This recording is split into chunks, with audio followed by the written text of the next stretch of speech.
So hello, কি অবস্থা সবার? সকলকে নতুন আর একটা ক্লাসে স্বাগতম। আমরা হচ্ছে মূলত তৃতীয় চ্যাপ্টারে, আমরা তৃতীয় চ্যাপ্টার শেষ করছি। আজকে আমরা চতুর্থ চ্যাপ্টার করবো আর কি। তো যারা মিটি যুক্ত আছো তোমরা সবাই একটু তাড়াতাড়ি যুক্ত হও। আর হচ্ছে যেটা বলতেছি যে সবাই কি হচ্ছে গত ক্লাসে যে জিনিসগুলো একটু দেখাইছিলাম এগুলো কি জাস্ট একটু দেখতে পারছিলা নাকি এখন দেখতে পারো নাই?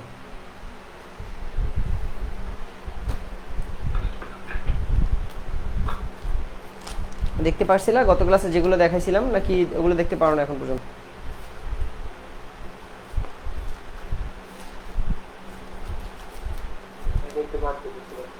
আচ্ছা, কিছুটা দেখতে পারছো না? ওকে,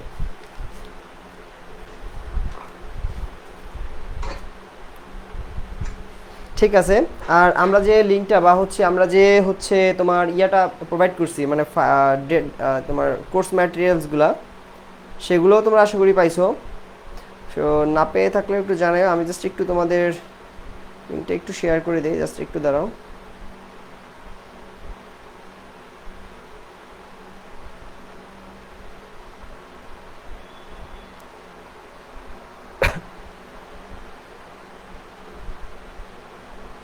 হ্যাঁ, ঠিক আছে, বলতেছি।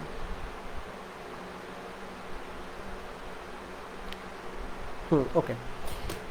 আচ্ছা, তো আজকে আমরা যেটা পড়াবো সেটা হচ্ছে গিয়ে মূলত কাজ ক্ষমতা শক্তি। তো কাজ ক্ষমতা শক্তির বেসিক কিছু কথাবার্তা মাঝে মাঝে আমি তোমাদের যখন ক্লাস করাইছি তখন হয়তো বা মাঝে মাঝে দুই একটা কথা বলছি তোমাদের, বাট আজকে আমরা একটু মোটামুটি ডিটেলসে আর কি কাজ ক্ষমতা শক্তি সম্পর্কে আলোচনা করবো, ঠিক আছে?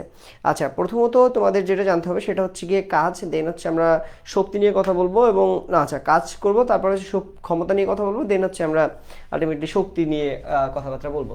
প্রথমতই আছে যেটা, সেটা হচ্ছে গিয়ে কাজ। এটাকে ইংরেজিতে বলে ওয়ার্ক। এখন এটা যদি আমরা একটু ডিসক্রিপশন করি, বা এটা যদি আমরা একটু জাস্ট যদি আমরা ধরো যে কি বলে সংজ্ঞায়নটা যদি জাস্ট করার চেষ্টা করি, সে সংজ্ঞায়নটা কি বলে বা সংজ্ঞাটা আসলে কি সেটা একটু জানার দরকার আছে। তো কাজ বলতে যেটা বোঝায়, বস্তুর উপর বল প্রয়োগের ফলে বস্তুর যদি অবস্থানের পরিবর্তন হয়, তবে এই জায়গায় যে ঘটনাটা ঘটে সেটাই মূলত কি কি আসলে কাজ। এখন তোমাকে আগেই বলছি যে অবশ্যই এখানে কি করতে হবে, বস্তুর স্মরণ করতে হবে। উইদাউট এখানে বস্তুর স্মরণ কখনোই কাজ করা সম্ভব নয়। তার মানে কি করতে হবে, অবশ্যই এখানে কি করতে হবে, বস্তুর অবস্থানের পরিবর্তন ঘটাইতে হবে। তো আমি যদি একটা জিনিস জাস্ট উদাহরণস্বরূপ বলি, তোমাদের এগুলো আগেও বলছি। ধরো এখানে একটা বস্তু আছে, বস্তুটাকে তুমি বল প্রয়োগ করলা অনেক জোরে, 50 নিউটন বলে ফোর্স প্রয়োগ করছো, কিন্তু বস্তুটা অনেক বড় এবং এর ওয়েট অনেক বেশি বিধায় বস্তুটা ধরো সরে গেল না, মানে স্মরণ ঘটে নাই, স্থির আছে। কিন্তু আবার একটা কনসেপ্টে চিন্তা করো যে বস্তুটা এই জায়গায় ছিল কিন্তু পরবর্তীতে গিয়া সে এই জায়গায় গিয়ে পৌঁছাইছে। অর্থাৎ এটা যদি সেন্টার থেকে সেন্টার তুলনা করি, এটা ধরো এস পরিমাণ স্মরণ ঘটছে। কি করছে, এস দূরত্বে স্মরণ এইটা ঘটছে। এস দূরত্বে যদি এখানে স্মরণ ঘটে, তাহলে কাজ আসলে যেটা হয়, কাজ সোজা কথা যদি আমরা সংজ্ঞায়ন, একদম যদি বেসিক সংজ্ঞায়নটা যদি আমরা বলি, সেটা হচ্ছে মূলত কোনো বস্তুর উপর বল প্রয়োগে যদি বস্তুর অবস্থানের পরিবর্তন হয় বা বস্তুটির স্মরণ ঘটে, তবে বল ও স্মরণের গুণফলকে আমরা কি বলি, কাজ বলি। অর্থাৎ সোজা কথা বলতে বস্তুর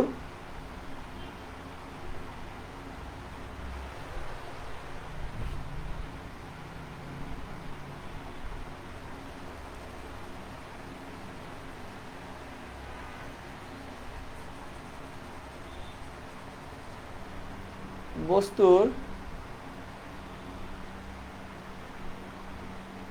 বল প্রয়োগের দিকে, বস্তুর বলের দিকে বল ও স্মরণের গুণফলকে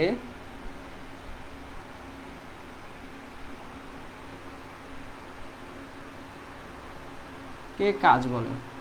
তার মানে কাজের যদি আমরা যদি হচ্ছে গিয়ে তোমার ফর্মুলা ড্রাইভ করি, ডাব্লু সমান হবে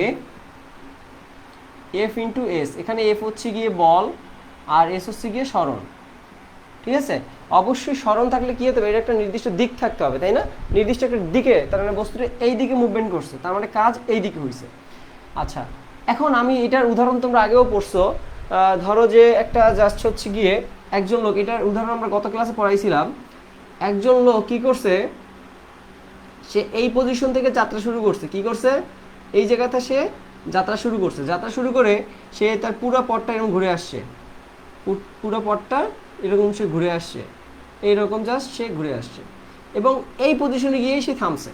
তার মানে তার কাজ কতটুকু হয়েছে কেউ কি বলতে পারবা? কাজ কত হবে? কারো কোনো আইডিয়া আছে? সে পুরা একটা চক্কর দিয়ে আসছে, একটা বৃত্তাকার মাঠ আছে ধরো, তবে সে এই লোকটা তার পূর্বের অবস্থায় পুরো মাঠটা ঘুরে তার পূর্বের অবস্থায় ফিরে আসছে। এখানে কি তার কাজ হয়েছে নাকি হয় নাই কেউ বলতে পারবা? হ্যাঁ, কাজ হচ্ছে গিয়ে শূন্য। সবাই কি বুঝতে পারছো নাকি পারো নাই, নাকি বলবো কারণটা? না বুঝলে বলো যে ভাই একটু বলে দেন, জাস্ট আমি তাহলে বলে দিব। এটা না বুঝলে কিন্তু আমরা সামনে আগাতে পারবো না, সেই জন্য আর কি বারবার রিপিট করতেছি। আচ্ছা, কাজটা হচ্ছে যে তোমাকে যদি স্মরণ ঘটাইতে হয়, তার মানে কাজ হইতে হলে স্মরণ লাগবে। বাট তুমি চিন্তা করো, এই পজিশন থেকে তুমি যাত্রা শুরু করছো, এই পজিশনে গিয়ে এসে থামছো, তার মানে আলটিমেটলি এটার কোনো ডিস্টেন্সই তুমি মানে কোনো স্মরণই তুমি ডিসপ্লেসমেন্টই হয় না, মানে স্মরণই হয় না।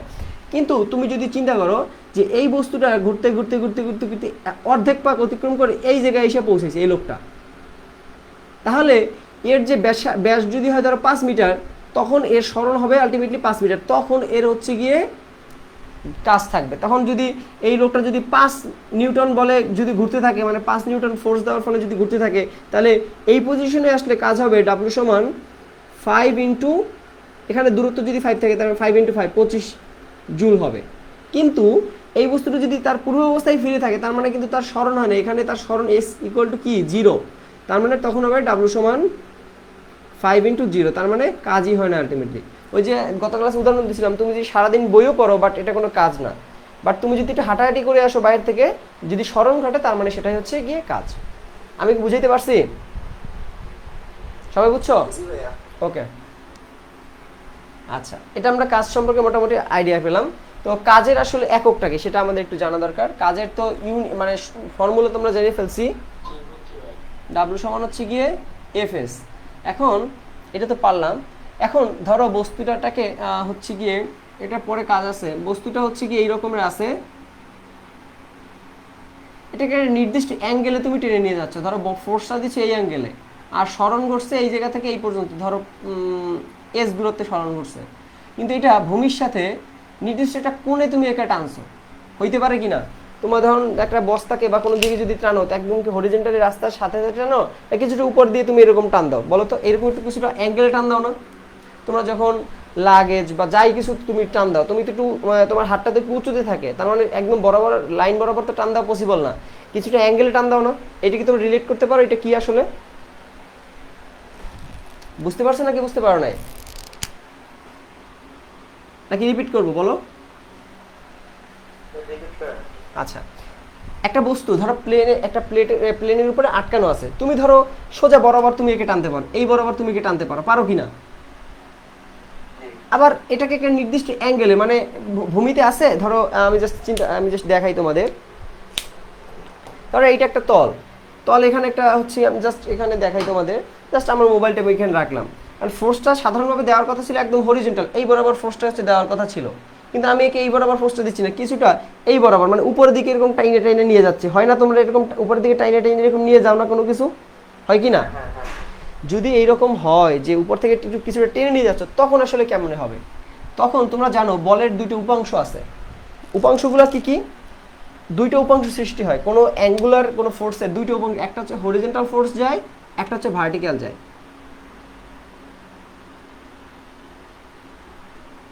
তোমাদের মনে কনফিউশন থাকতে পারে, ভাই দুইটা উপাংশ কেমনে ভাগ হইলো? এটা হচ্ছে যে তোমরা যখন এই বস্তুটাকে যদি তুমি একদম সোজা একটু উল্টোভাবে টানো, তখন দেখো বস্তুটা কি উপরের দিকেও যাইতে পারে আবার সোজাও যাইতে পারে, দুই দিকে ডিস্টেন্স অতিক্রম করতেছে না? একটা ক্রিকেট বল, তাকে যদি তুমি একটা কোনাকুনিভাবে মারো, লেটসে তুমি এখানে দাঁড়াই আছো, তুমি এখান থেকে একটা ক্রিকেট বলকে তুমি নিক্ষেপ করছো সাপোজ, কারণ এই যে বলটাকে নিক্ষেপ করছো, তখন দেখো এই বস্তুটা তার আগের পজিশন ছিল এই জায়গায় ক্রিকেট বলটার, এই পজিশনে গিয়ে সে ভার্টিক্যাল দূরত্ব অতিক্রম করছে, মানে উচ্চতা অতিক্রম করছে, পাশাপাশি সে এই জায়গা থেকে এই পজিশনে অর্থাৎ হরিজন্টালেরও ডিস্টেন্স অতিক্রম করছে, মানে দুইটা ডিস্টেন্স একই সাথে অতিক্রম করছে, হয় কি না? হতে পারে কি না? যদি পারে, এইটারও দুইটা মানে এই দিকে হরিজন্টাল ডিস্টেন্স অতিক্রম করার জন্য এই জায়গায় একটা ফোর্স কাজ করে, আবার এই ভার্টিক্যাল বা উচ্চতা অতিক্রম করার জন্য একটা বল কাজ করে। তো এইটাকে বলে হরিজন্টাল উপাংশ আর এটাকে বলে ভার্টিক্যাল উপাংশ। যদি ফোর্স এখানে এফ হয়, ফোর্স এখানে যদি এফ হয় এবং এইখানে যদি এই যে কোণটা যদি থিটা হয়, তাহলে যার সাথে কোণ, অর্থাৎ দেখো এই হরিজন্টাল রেখার সাথে এখানে কোণ আছে না, আছে কি না, বুঝতেছো সবাই? যদি হরিজন্টাল রেখার সাথে কোণ থাকে, সবসময় মনে রাখবা যার সাথে কোণ সে হচ্ছে এফ কস থিটা, তার সাথে কি হবে কস থিটা, আর যার সাথে কোণ থাকবে না সেটার সাথে হবে সাইন থিটা। বুঝাইতে পারছি? এটার অনেক ডিটেলস আছে, পরে জানবা। আপাতত মনে রাখবা যার সাথে কোণ সে কি কস, অন্যটা সাইন। ক্লিয়ার? তাহলে এইখানে যে ঘটনাটা ঘটে ডাব্লু সমান যেটা হয়, এখন এফ তো আর এফ থাকে না সরাসরি, কি হয়ে যায় এফ, কি হবে এখন এইটার ক্ষেত্রে যদি হরিজন্টাল এস দূরত্ব অতিক্রম করলে কি হবে, এফ কি হবে কস থিটা হবে না সাইন থিটা হবে? হরিজন্টাল দূরত্ব অতিক্রম করছে মানে এই দিক থেকে হরিজন্টালি গেছে, তার মানে হরিজন্টাল ডিসটেন্স কস থিটা হবে না? সবাই বুঝছো নাকি বুঝো নাই? ওকে, তার মানে দেখো হরিজন্টাল ডিসটেন্স এস অতিক্রম করছে, দ্যাটস ওয়াই এটার cos থিটা হবে। যদি এখানে ভার্টিক্যাল ডিসটেন্স অতিক্রম করতো তাহলে কি হইতো, এফ sin থিটা হইতো। ক্লিয়ার? ওকে,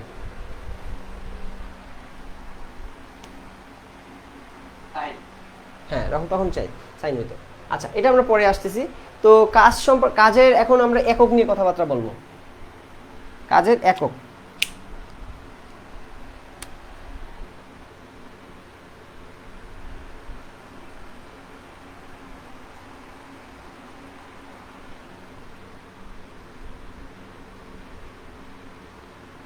একক, কাজের একক হচ্ছে জুল। কাজের একক কি হবে, জুল। এটার একটু অন্যভাবে কনভার্ট করলে এটার একক কি, নিউটন না? নিউটন মিটারও বলা যাইতে পারে না, কারণ এফ এর একক কি নিউটন, মানে বলের একক, আর এস এর দূরত্বের একক কি মিটার, তাই নিউটন মিটার বলা যায়। আচ্ছা, যদি বলা যায় তাহলে আরেকটা যদি আমরা এটার যদি জাস্ট হচ্ছে একটু তোমার একটু ভাঙাই লিখি, তাহলে নিউটন মানে কি, KG metre second power inverse one না, পাই ইনভার্স টু না নিউটন মানে?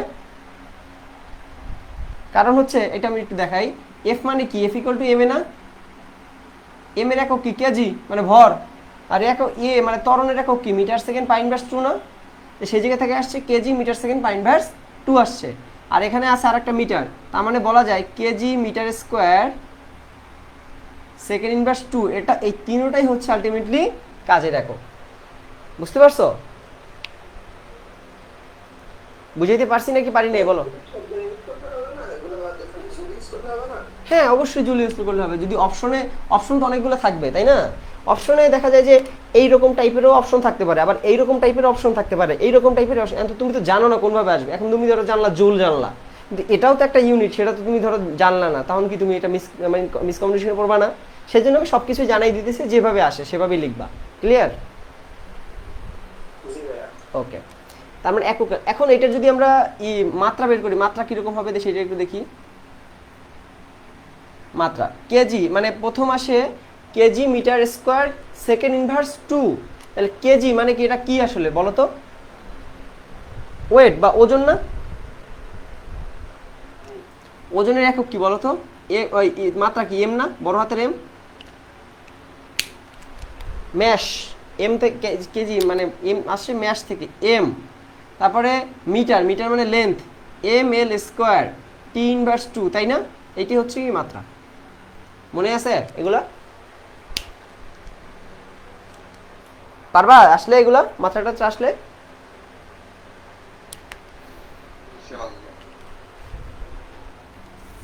এখন আমরা যেটা আসবে কিন্তু এগুলোই, মানে খুব তোমরা যে টেনশন করতেছো, খুব বড় বড় কঠিন কঠিন জিনিসপত্র আসবে, কিচ্ছু লাগবে না, এত বেশি চিন্তা করার কিছু নাই। আসবে সিম্পল জিনিস আসবে, একক আসবে, মাত্রা আসবে, তারপর হচ্ছে গেটার বেসিক কিছু কথা হচ্ছে। আমরা তোমাদের শিটগুলো যেটা দিচ্ছি বা বই তোমরা তো কালেক্ট করতেছো, তোমরা সবাই বই কালেক্ট করে নিও, এগুলো জাস্ট প্র্যাকটিস করলেই হয়ে যাবে, মানে এর বাইরে কিছু আসবে না। ঠিক আছে, এইগুলো থেকে ঘুরে ফিরে আসবে। আচ্ছা, কাজটা আমরা জানলাম, এখন জানবো আমরা ক্ষমতা।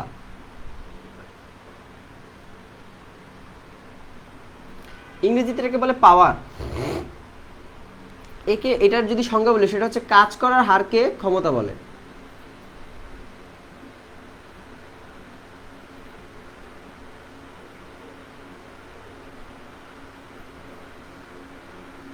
ঠিক আছে, একে যদি আমরা কাজ করার হারকে তাহলে কি বলতেছে, কাজ করার হারকে আমরা ক্ষমতা বলতেছি।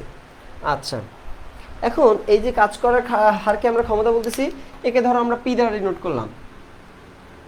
পি তাহলে হবে কি W/T হবে কি না বলো তো, কাজ বাই সময় না?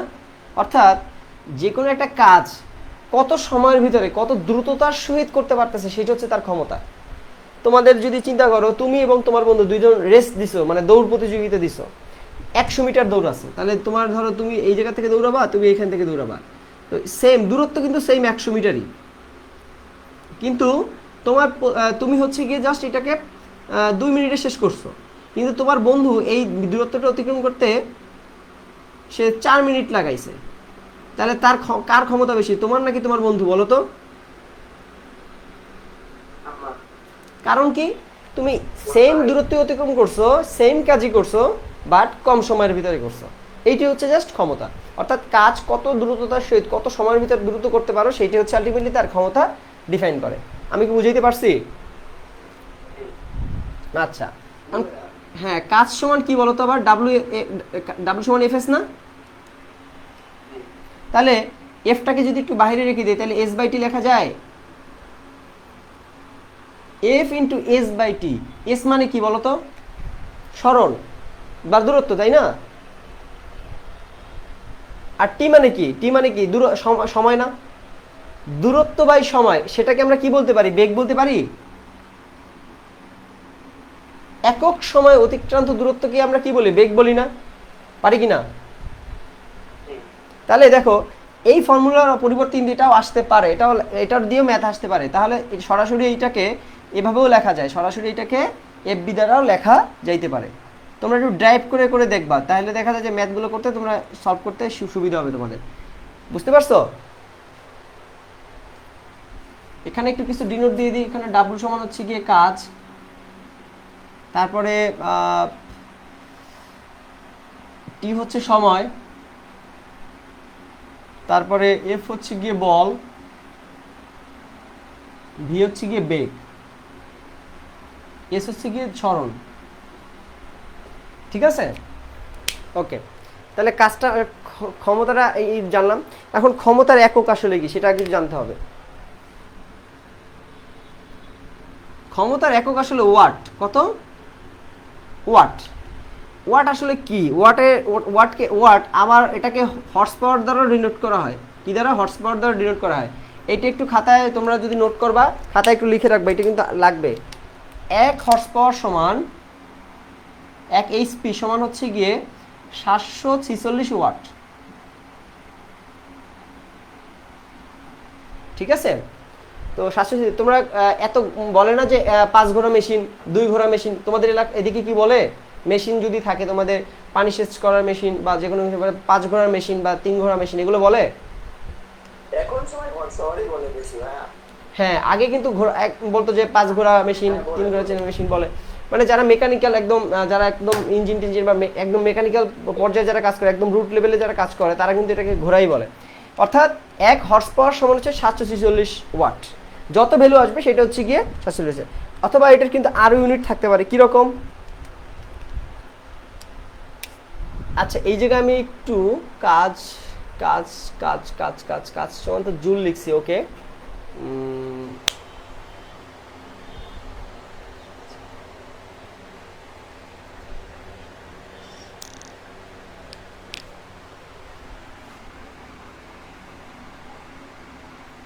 কাজের একক কি জুল, তাই না? জুল পার সেকেন্ড না, তাই তো বলা যায়। জুল পার সেকেন্ডই আসলে কিন্তু একটা ওয়াট। বুঝতে পারছো? জুল পার সেকেন্ডে কি আসলে ওয়াট। অর্থাৎ প্রতি সেকেন্ডে বা একক সময়ে কাজ করার যে ক্ষমতা, একক সময়ে কাজ করার যে পরিমাণ কাজ করতে পারে সেটা কি মূলত বলে 1 ওয়াট। তো 1 ওয়াটের থেকে এক্সপিতে নিয়ে যদি কনভার্ট করতে হয় তাহলে 746 দ্বারা ভাগ করবা, জাস্ট, আর কিছু লাগবে না। সবাই বুঝতেছো? বুঝছো এটা জিনিসটা, এই ক্ষমতার বিষয়টা? আচ্ছা, আবার ক্ষমতার আবার বলি, কাজ করার হারকে ক্ষমতা বলে। অর্থাৎ যে পরিমাণ তুমি কাজ করছো সেটা কত সময়ের ভিতরে তুমি করতে পারতো সেটা হচ্ছে আসলে ক্ষমতা।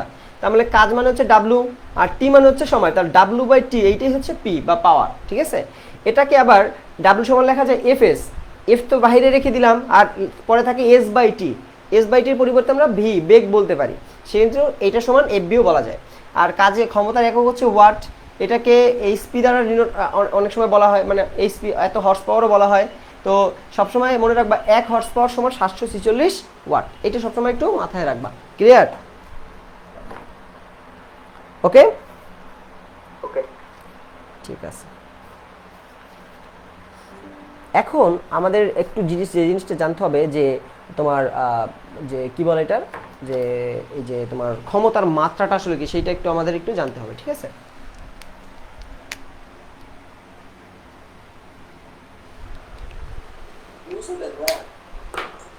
দিব, সমস্যা নেই, দাঁড়াও।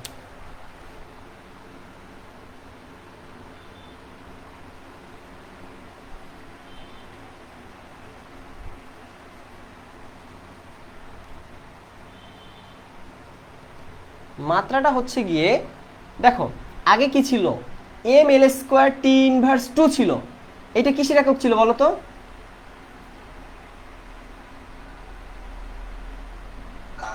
কাজের। তাহলে কাজের যদি এইটা একক থাকে তাহলে কত কি দ্বারা ভাগ করতে হবে, আরেকটা টি দ্বারা ভাগ করলেই হয়ে যাবে না সবকিছু, কারণ সময় দ্বারা ভাগ করলেই তো হয়ে যাবে নাকি। তাহলে এইটা যদি হয় তাহলে এখন কি বলা যায়, M L square T inverse 3 বলা যায়, যায় কি না? ব্র্যাকেট ক্লোজ দিয়ে দেখা যাচ্ছে না তাই না?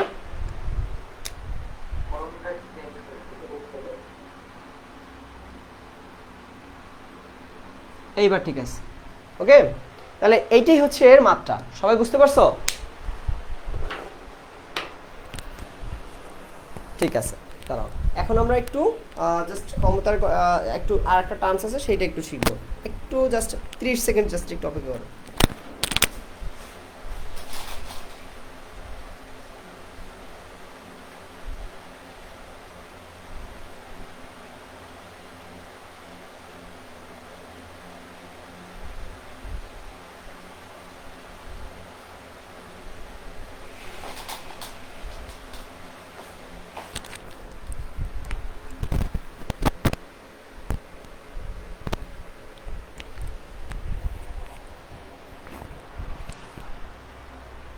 তার মানে এটা বুঝলাম এলডিসি। এখন আসবে কার্যদক্ষতা, কার্যদক্ষতা বা এটাকে কার্যক্ষমতা অনেক সময় বলে, বা যেটাকে আমরা জাস্ট দক্ষতা হিসেবেও ডিনোট করতে পারি, এটা আসলে তোমার ইয়ে আর কি, জাস্ট দক্ষতা আর কি। হ্যাঁ, আচ্ছা, দক্ষতা আসলে কি সেটা একটু আমাদের জানতে হবে, দক্ষতা আসলে কিভাবে কাজ করে বা এটার ফর্মেশনটা কি সেটা আমরা একটু এখন জানার চেষ্টা করব। এটাকে জাস্ট তোমাদের কর্মদক্ষতা, এটা কিন্তু এমসিকিউর জন্য, মানে এমসিকিউ টার্মের জন্য কিন্তু অনেক বেশি গুরুত্বপূর্ণ, সো এই টার্মটা একটু ভালো করে দেখবা। ওকে, আচ্ছা, এখন আমরা কথা বলবো কার্যদক্ষতা নিয়ে। ওকে, আচ্ছা, তোমরা ইগুলো তো পাইছো, যে তোমার নোটগুলো দিয়েছি সেগুলো তো অবশ্যই পেয়েছো তাই না? পাইছো কি নাকি, সবাই পাইছো না? ওকে, আমরা রেগুলার যে নোটগুলো দিব সেখান থেকে তোমরা হচ্ছে অবশ্যই কালেক্ট করে নিবা, ক্লাসের শুরু হওয়ার আগে আগে। আমি এটা আগেই কালেক্ট তোমাদের করে দিই, মানে তোমাদের হচ্ছে গিয়ে আপলোড করে দিই, সো তোমরা সবাই একটু আগে ভাগেই হচ্ছে গিয়ে যতটা এটা কালেক্ট করা যায় সেটা একটু চেষ্টা করবো। ওকে, আচ্ছা, তো কার্যদক্ষতা,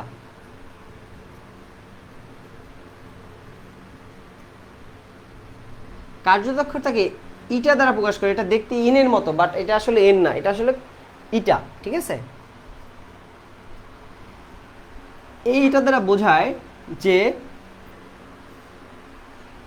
প্রদত্ত শক্তি, আমরা শক্তি নিয়ে কথা বলবো একটু পরে, তার আগে জাস্ট বলি প্রদত্ত শক্তি, তারপর হচ্ছে উপরে থাকবে কার্যকর শক্তি, কার্যকর শক্তি ইন্টু হচ্ছে কি 100, ঠিক আছে, এটা হচ্ছে সমাধান। এখন এইটা দ্বারা আসলে কি, হ্যাঁ বলো।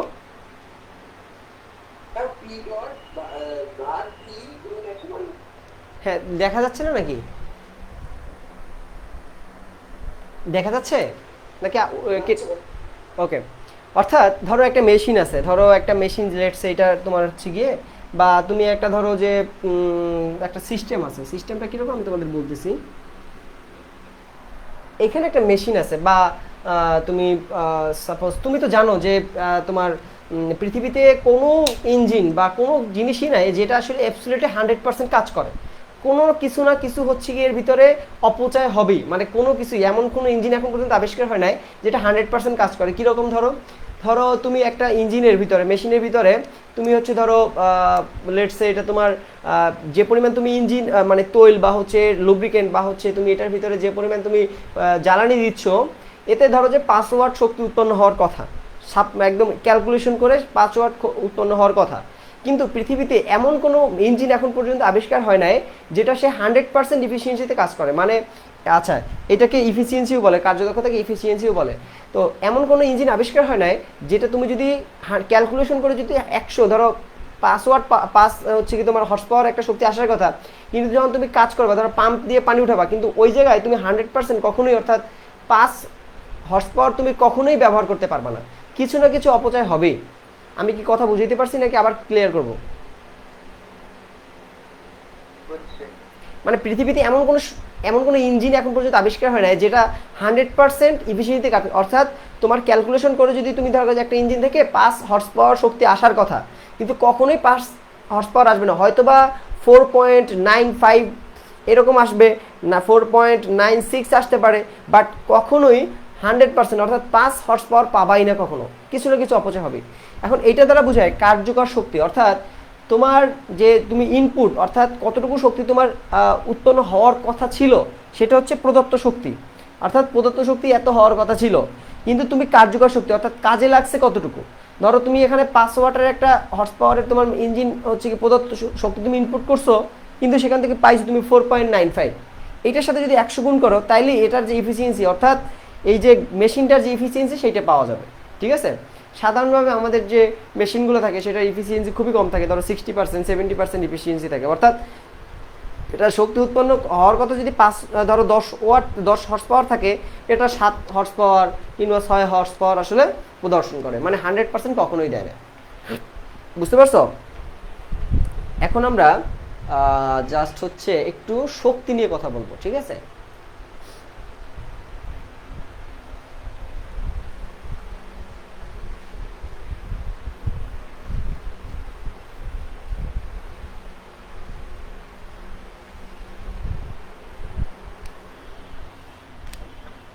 শক্তিকে ইংরেজিতে বলে এনার্জি। এটা হচ্ছে কাজ করার সামর্থ্যকে শক্তি বলে।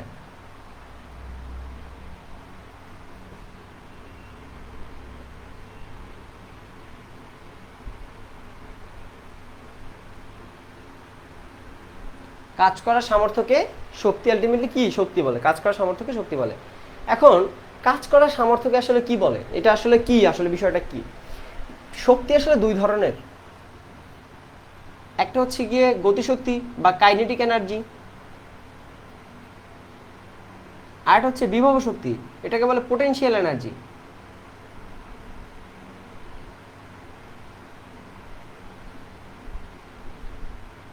এখন গতিশক্তি আসলে বিষয়টা কি আর বিভব শক্তি আসলে বিষয়টা কি, সেটা একটু আমাদের ফার্স্ট অফ অল একটু জানতে হবে যে এই দুইটা আসলে বলতে আসলে কি বোঝায়। আচ্ছা, গতিশক্তি বলতে আসলে কি বোঝায় সেটা হচ্ছে গিয়ে কোনো গতিশীল বস্তু তার গতির জন্য কাজ করার যে সামর্থ্য লাভ করে তাই আলটিমেটলি হচ্ছে গিয়ে গতিশক্তি। একটা গতিশীল বস্তু, একটা লেটসে এখানে একটা গতিশীল বস্তু আছে, এই গতিশীল বস্তুটা যে মুভমেন্ট হইতেছে, এই মুভমেন্ট করার জন্য যে শক্তির ভিতরে সামর্থ্য আছে, শক্তি সামর্থ্য আছে, সেটা কি বলে এর গতিশক্তি বা ইকে বা কাইনেটিক এনার্জি। ধরো একটা গাড়ি সে চলে, কেন চলে?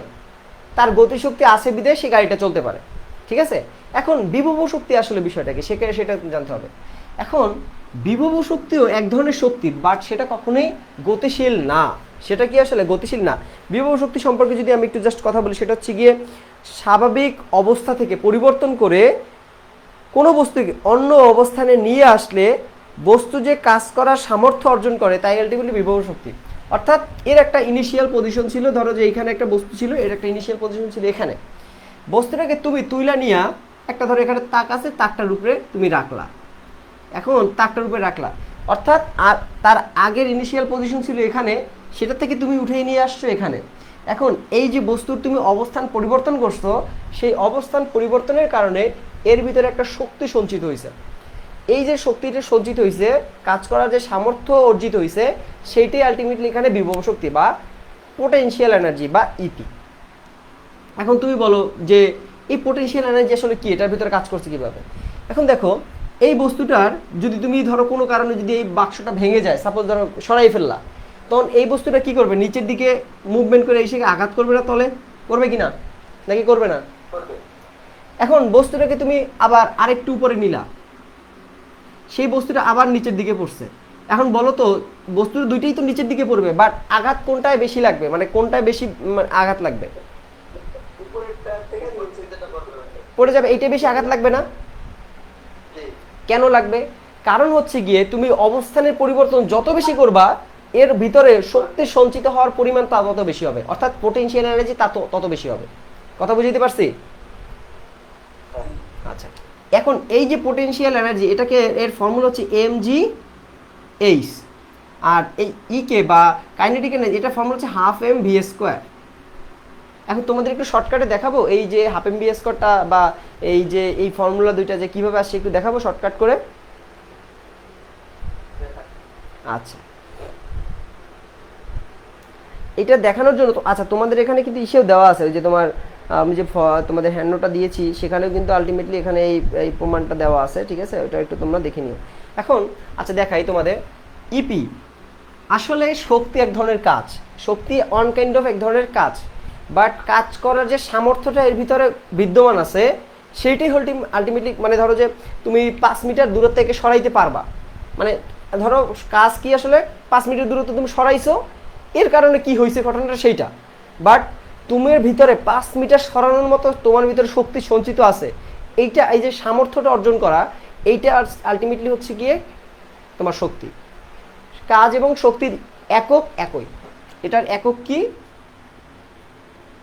একক সেম, যে কাজের এককই আসলে শক্তির একক, আবার ইউনিট বা মাত্রা তাও সেম, কাজের একক হচ্ছে কাজের মাত্রা। বুঝতে পারছো? তাহলে তুমি একটা যদি পারো, অর্থাৎ কাজের যদি একক পারো, কাজের মাত্রা পারলেই কি পাই যাবা? শক্তি জিনিসটা পেয়ে যাবে। এখন এটা কেমনে আসলো সেটা একটু জানা দরকার। এখন বস্তুটা যে এই যে শক্তি অর্জন করছে সেইটা একটা এফ এর কারণে ঘটছে, মানে ডাব্লু সমান আগে পড়ে আসছে কি এফ এস না, পড়ে আসছে কি না? এই যে এফ এর কাজ করে, অর্থাৎ বস্তুটাকে তুমি উপর দিকে যে নিয়ে আসছো, উপর নিয়ে গেছো, উপরের দিকে নিয়ে যাওয়ার জন্য তুমি এফ বল প্রয়োগ করছো, সেই এফ বলের ভ্যালু আসলে কি বলা হয় জানো তো? এমজি না? আর এসটাকে কি এইচ বলা হয় কি না? F is equal to M A না? কিন্তু যখন পরন্ত বস্তু নিয়ে কাজ করে তখন কি হয়ে যায়? এম জি হয়ে যায়, তাই তো? হ্যাঁ। আর এস এর তো থাকলে তখন হয়ে যায় এইচ। দ্যাটস ওয়াই এই জায়গা থেকে আসছে ইপি সমান আলটিমেটলি এমজি এইচ। বুঝতে পারছি? হ্যাঁ। আচ্ছা, এখন আসো যে হাফ এম ভি স্কোয়ার আসলে কি হয়েছে। এখন খুবই মজার ইন্টারেস্টিং ফ্যাক্ট আছে, এই বস্তুটাকে যদি তুমি ছেড়ে দাও, এই বস্তুটাকে যদি তুমি সাপোজ ছেড়ে দাও, তখন এর ভিতরে একটা ভেলোসিটি অর্জন হবে না, বেগ অর্জন হবে না? জি। যখনই বেগ অর্জন হবে তখনই এই পোটেনশিয়াল এনার্জি অর্থাৎ বিভব শক্তি থেকে সেটা গতিশক্তিতে রূপান্তর হয়েছে। কথা বুঝতে পারছি? হ্যাঁ। জাস্ট এক্সচেঞ্জ হয়েছে। যখন এটার ভিতরে গতি থাকবে তখন সেটা গতিশক্তি, যখনই গতি থাকবে না তখন সেটা কি বিভব শক্তি। কথা বুঝছো? হ্যাঁ। এইটাই হচ্ছে বিষয়। এখন তাহলে একটু দেখানোর চেষ্টা করি যে তোমার কি বলে হাফ এম বি স্কোয়ারটা আসলে কিভাবে আসলো সেটা একটু জানানোর দরকার, দেখার দরকার আছে যে হাফ এম বি স্কোয়ারটা ফর্মুলায় কিভাবে আসছে আর কি। ওকে, আচ্ছা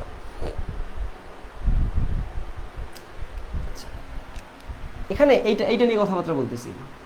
F is equal to M A, এটা তো জানো, যদি পরন্ত বস্তু তো এইটা না, অবশ্যই ডান দিকে মুভমেন্ট হইতেছে, বাম দিকে মুভমেন্ট, যে কোনো কিছু হইতে পারে, তাহলে এম এ ধরলাম, ঠিক আছে? আচ্ছা, এম এ ধরলাম, কিন্তু তোমার কাজ হইতে হলে ডাব্লিউ সমান কি লাগবে? এফ এস লাগবে, তাই না? এফ সমান কি এম এ, সাথে কি এস আছে, তাই কি না? আচ্ছা, এখন জাস্ট একটা কনসেপ্ট চিন্তা করো, এইটা বস্তুটা যখন যাত্রা শুরু করছে তখন এইটার কিন্তু আদিবেগ 0। আদিবেগ কি আসলে, সরি, এই বস্তুটা যখন যাত্রা আমাদের শুরু করছিল তখন এইটার জন্য আমাদের একটা ফর্মুলা আছে আর কি, আমাদের একটা জাস্ট একটা ফর্মেট, আমাদের ফর্মুলা আমাদের জানা আছে। সেই ফর্মুলা হচ্ছে গিয়ে আমরা যদি দেখি সেটা হচ্ছে ভি স্কোয়ার সমান ইউ স্কোয়ার প্লাস 2as। এটা কি সবার জানা আছে? জানা আছে? না। এটা আমরা গত ক্লাসে দেখাইছিলাম, গতির মেবি তৃতীয় সমীকরণ ছিল নাকি, না না সরি, গতির চতুর্থ সমীকরণ ছিল এটা, ভি স্কোয়ার সমান ইউ স্কোয়ার প্লাস 2as। তোমরা একটু গত ক্লাসে ভিডিওটা দেখবা। ভি এর ভ্যালুটা হচ্ছে শেষ বেগ, ইউ মানে হচ্ছে আদি বেগ, এবং এ হচ্ছে ত্বরণ, এস হচ্ছে দূরত্ব। অর্থাৎ এই বস্তুটা যদি এই পজিশন থেকে যাত্রা শুরু করে এই পজিশনে ধরো আসছে, তাহলে এই ঘটনার ভিতরে কতটুকু গতিশক্তি সে অর্জন করছে সেই রকম প্রশ্ন আমরা নিয়ে কথাবার্তা বলবো। তাহলে দেখো এখানে আদিবেগ আসলে কত, আদিবেগ 0। এই জায়গায় প্রাথমিক অবস্থায় যখন ছিল তখন আদিবেগ আসলে 0 ছিল, মানে স্থির অবস্থা থেকে যাত্রা শুরু করছে। তাহলে তখন আদিবেগ কত হবে? 0। তার মানে দেখো এখান থেকে যদি এটাকে রেখে দিই, তার মানে এটাকে যদি রেখে দিই অর্থাৎ 2as-টাকে রাখি তখন থাকে ভি স্কোয়ার, তো এসটাকে যদি রেখে দিই তখন কি থাকে, ভি স্কোয়ার বাই 2a থাকে।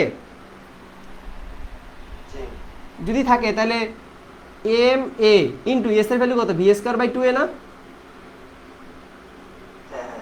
এ কাটা গেল, তখন কি থাকলো, এই হাফটাকে নিচে নিয়ে আসলাম, হাফ এম ভি স্কোয়ার। পাইছো? এটাই আসলে ইকে। কথা ক্লিয়ার? ওকে, আচ্ছা, তাহলে ইকে এবং ইপির ভিতরে যে রিলেশনটা সেটা আশা করি তোমরা বুঝতে পারছো। তো গতিশক্তির ক্ষেত্রে আমাদের ইকে সমান আসলে আসে হাফ এম ভি স্কোয়ার। অবশ্যই এটার ভিতরে ভেলোসিটি থাকতে হবে, মনে রাখবা, বেগ থাকলে সেটা গতিশক্তি, আর উচ্চতা থাকলে সেটা বিভব শক্তি। ইপি সমান এম জি, এগুলো নিয়ে অনেক ডিটেলস আছে, সেগুলো আমরা পরে আস্তে আস্তে জানতে পারবো, এখন এত কিছু জানা দরকার নাই, ঠিক আছে? আচ্ছা, তো এইটা হচ্ছে, এখন আরও অনেক ধরনের শক্তি থাকতে পারে, যেমন যে থাকতে পারে যে তাপ শক্তি থাকতে পারে, যান্ত্রিক শক্তি থাকতে পারে, তারপর হচ্ছে গিয়ে সৌরশক্তি থাকতে পারে, বিভিন্ন ধরনের শক্তি আছে। তো একটা শক্তির একটা শক্তির একটা সূত্র আছে, মানে একটা কনসেপ্ট আছে, শক্তির কখনো বিনাশ হয় না, শক্তি জাস্ট এক রূপ থেকে তার অন্য রূপে ট্রান্সফার হয়। এটা কি তোমরা জানো? শক্তির কোনো বিনাশ নাই, শক্তি এক রূপ থেকে জাস্ট আর এক রূপে ট্রান্সফার হয়। অর্থাৎ ধরো সেটা তাপ শক্তি থেকে বিদ্যুৎ শক্তির রূপান্তর হবে। তোমরা দেখছো কাদের বাসা জানি বললা, ঈশ্বরদী বললা, গত ক্লাসে বললা, তো সেখানে দেখো, হ্যাঁ ওখানে দেখো যে প্রথমত কি করতেছে, সেখানে তুমি বলছিলা বাষ্প লাগে, তাই না? বাষ্পীয় পদ্ধতিতে এটা ভ্যাপার দিয়ে এটা করা হয়। কিভাবে করা হয় জানো? প্রথমত এই যে ইউরেনিয়াম থেকে তাপ শক্তি উৎপাদন করা হয়, তাপ শক্তি দিয়ে সেটাকে ওই যে ভ্যাপারাইজ করা হয়, অর্থাৎ এই পানিটাকে বাষ্পে রূপান্তর করা হয়।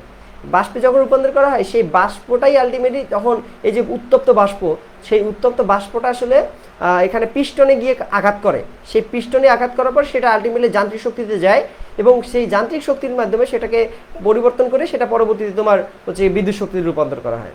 বুঝতে পারছো? অর্থাৎ একটা শক্তি থেকে জাস্ট আর একটা শক্তিতে রূপান্তর হইতেছে।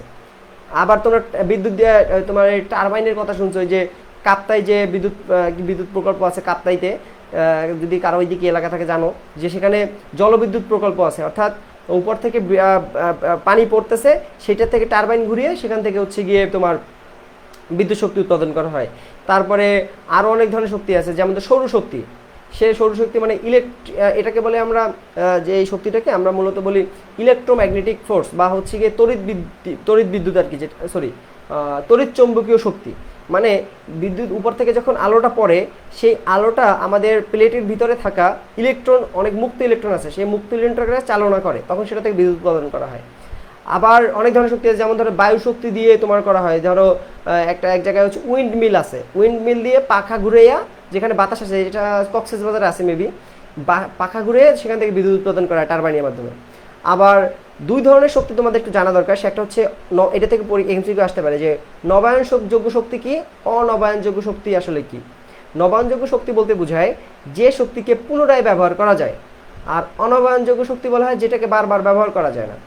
যেমন ধরো যে রূপপুর পারমাণবিক বিদ্যুৎ কেন্দ্রে যে ইউরেনিয়ামটা ব্যবহার করা হইতেছে, তোমরা কি বলতে পারবা এটা অনবায়নযোগ্য শক্তি নাকি নবায়নযোগ্য শক্তি? কেউ কি বলতে পারবা?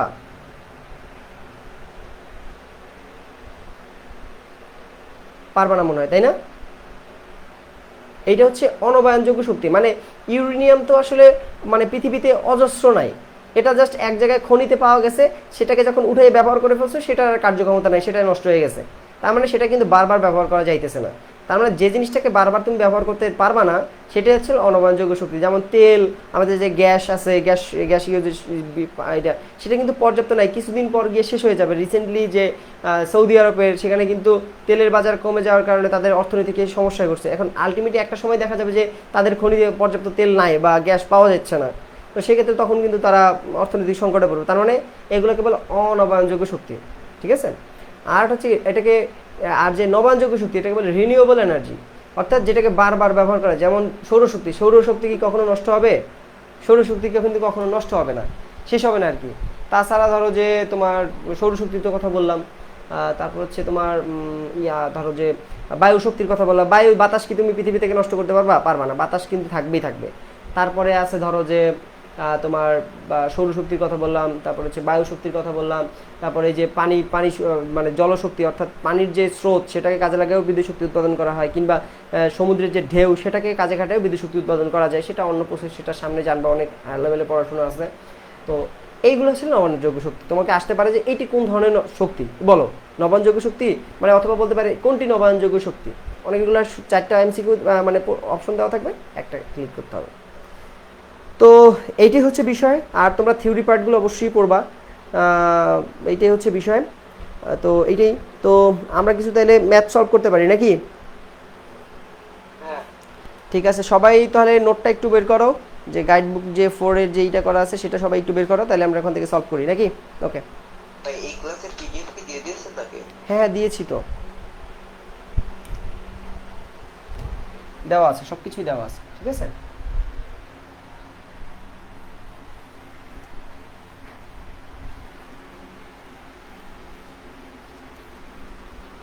সবাই কি পাইছো? এক সেকেন্ড একটু চেক করে আসি। দেখো দেখো।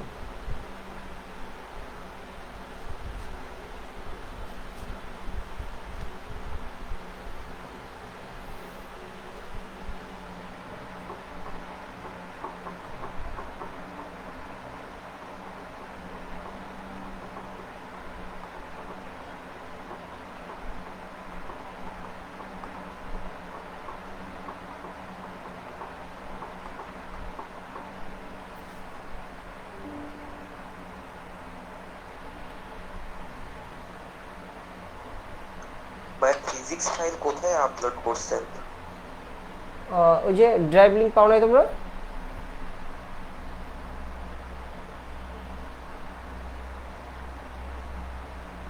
সেম ড্রাইভ লিঙ্ক, আগে যে ড্রাইভ লিঙ্ক দেওয়া হইতো সেম ড্রাইভ লিঙ্কই হচ্ছে গিয়ে আপলোড করা হচ্ছে, ঠিক আছে।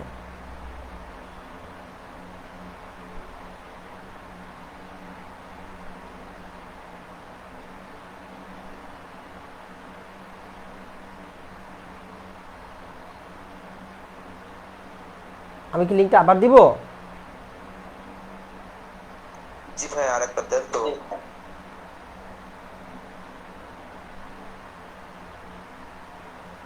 পাইছো কি সবাই এখন?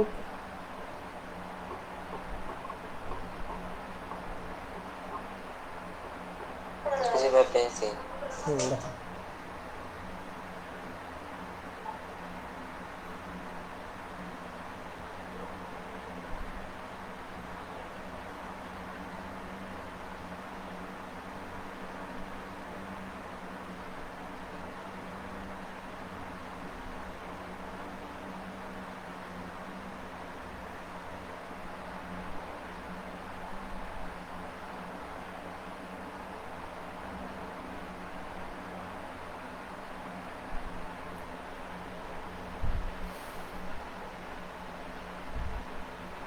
আমরা শুরু করবো তাহলে।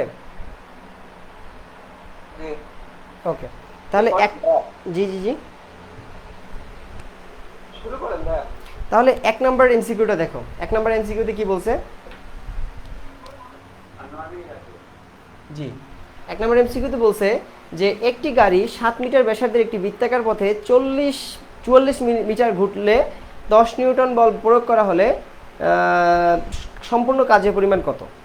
বুঝতে পারছো? সম্পূর্ণ কাজের পরিমাণ কত সেটা তোমাকে বের করতে বলছে, কাজ কত সেটা তোমাকে বের করতে বলছে।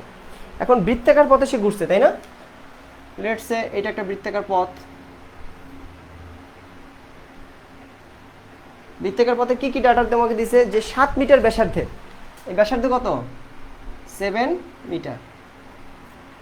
বৃত্তাকার পথে 44 মিটার ঘুরতে 10 নিউটন বল প্রয়োগ করা হলো, অর্থাৎ এইখান থেকে একটা ফোর্স দিছো, সেটা কত? 10 নিউটন ফোর্স দিছো। সম্পূর্ণ কাজের পরিমাণ কত? এখন এখন আমরা একটু দেখব যে এই জায়গায় 10 নিউটন ফোর্স দেওয়ার পরে সে কোন জায়গায় এসে পৌঁছাইছে, তাই না? স্মরণ কি আসলে তোমরা তো জানো, তাই না? দেখি আমরা একটু দেখি স্মরণ কতটুকু হয়েছে। তাহলে বৃত্তের পরিধি সূত্র কি মনে আছে? এই অর্থাৎ এই চারপাশের যে সার্কুমস্ট্যান্সেস বলি আমরা, এটাকে বলে পরিধি। এটার পরিধির ফর্মুলা হচ্ছে কি এইটা, তোমরা যদি মনে থাকে 2 পাই আর, না পরিধির সূত্র 2 পাই আর। 2 ইন্টু পাই এর ভ্যালু কত মনে আছে? 3.1416, তাই না? অথবা পাই এর একটা ভ্যালু যেটা, সেটা হচ্ছে 22/7, এটা সরি 22/7, এটা করলেই ওই 3.1416 আসে। বুঝতে পারছো? এটা প্রশ্নে বলে দিয়েছে তোমাকে। তাহলে পাই মানে হচ্ছে 22/7। আর এর ভ্যালু কত বলছে? ব্যাসার্ধ কত বলছে? 7 মিটার, তাই কি না? তাহলে 7, তার মানে 7 7 কাটা গেলে থাকলে কত? 44 মিটার, তাই তো? তার মানে দেখো, একটি গাড়ি 7 মিটার ব্যাসার্ধের একটি বৃত্তাকার পথে 44 মিটার ঘুরলে, তার মানে এই যে পুরো পথের দৈর্ঘ্য কত? 44 মিটার না? পুরো পথ সার্কুমস্ট্যান্সেস বাইরের পরিধি। তাহলে সে 44 মিটার ঘুরে তার আগের অবস্থানে ফিরে আসছে। যদি আগের অবস্থানে ফিরে আসে, তার কাজ কত হবে তাহলে? কাজ হবে কত? 0, কারণ সে কোনো দূরত্ব মানে সরণই ঘটায় নাই তার। ঠিক আছে? তাহলে অ্যান্সার হবে কত? ক। ঠিক আছে, ওকে। তারপরে তোমরা 9 নম্বর ম্যাথটা দেখো। 9 নম্বরে কি বলছে? নিচের ম্যাক্স বাক্সের কাঠি দিয়ে বাক্সে 3 নিউটন বলে ঘষা হলো। কাঠিটিকে 4 সেন্টিমিটার টানা হলে কাঠিটি ঘষতে কত শক্তি ব্যয় হলো? শক্তি আর কাজ এটা কিন্তু অন কাইন্ড অফ একই জিনিস। আমি এটা অলরেডি তোমাদের বলছি। ধরো এখানে একটা ম্যাচ বাক্স আছে, এটার উপর ম্যাচ বাক্স আছে, এটা একটা ম্যাচ বাক্স আছে এখানে,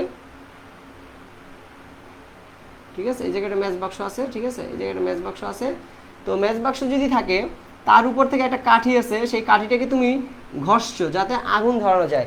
এখন এইটা ঘষার জন্য তুমি যেটা কাজটা করছো, সেটা হচ্ছে তোমার কত শক্তি ব্যয় হয়েছে। শক্তি মানে তো কাজ, কাজ কতটুকু করছে সেইটা তোমাকে আলটিমেটলি দেখাইতে হবে। তো এখানে বল দিছে কত? এইদিকে 4 ঘটাইতে এফ দিছে কত? 3 নিউটন না? আর সরণ কতটুকু করছে? 4 সেন্টিমিটার। সেটাকে মিটার নিলে কত হবে? 4/100 হবে কি না? সবাই কি বুঝছো নাকি বুঝো নাই? তাহলে কাজ বা শক্তি সমান কত বলো তো?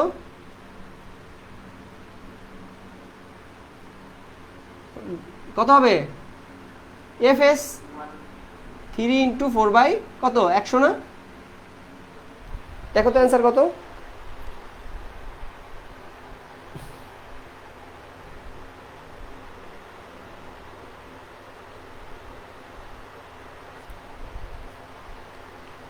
সবার ক্যালকুলেটর আছে সাথে?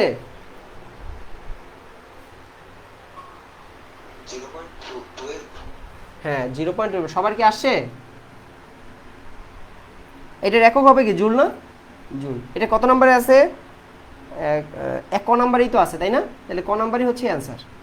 সবাই কি পাইছো? আর 3 নাম্বার যে কোশ্চেনটা সেটা একটু ভুল আছে কিন্তু, ঠিক আছে? 3 নাম্বারের অ্যান্সার হবে খ, কারণ কাজ কি রাশি? আসলে একটা ভেক্টর রাশি না? সবাই তো জানো, তাই তো? কাজ ভেক্টর রাশি। এরপরে আমরা 11 নম্বরটা দেখি একটু। কি বলছে? নিশাত মজুমদার 10 কেজি মালামাল নিয়ে 850 মিটার উঁচু একটি পাহাড়ে আরোহণ করলেন। তার নিজের ভর 50 কেজি। তার দ্বারা কৃতকাজের পরিমাণ কত? মানে কৃতকাজ মানে আলটিমেটলি কাজ, একই কথা। সে একটা পাহাড় এরকম উঠছে, উপরে উঠছে, হ্যাঁ পাহাড় উঠছে, পাহাড়ের হাইট কত বলছে? 850 মিটার।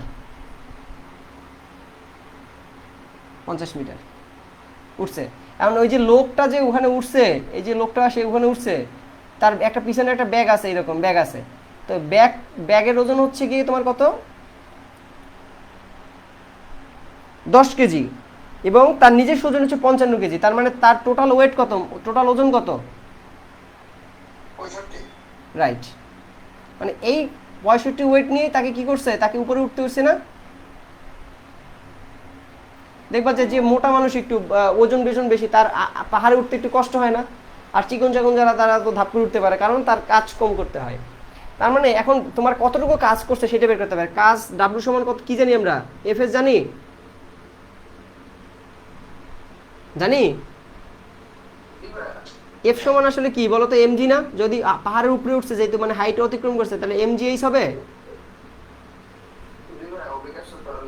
হ্যাঁ, বিপরীত আছে। তাহলে এম কত, 65, জি কত, 9.8 আর এইচ কত, 850।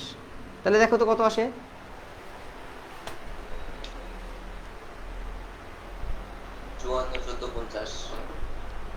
54, 14, 50।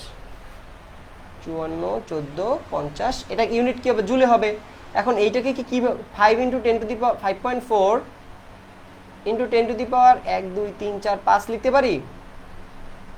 কারণ 5-এর পরে যে কটা ভ্যালু থাকবে সব কটা সেই কটা শূন্য, মানে 10 টু দি পাওয়ার সেই ভ্যালু হবে। তার মানে 5টা শূন্য আছে, 1 2 3 4 5, তার মানে 5.4, মানে 5-এর পরে পয়েন্ট যেটা আছে সেটা লিখতেও পারো, নাও লিখতে পারো। 5.4 ইন্টু 10 টু দি পাওয়ার কত, 5।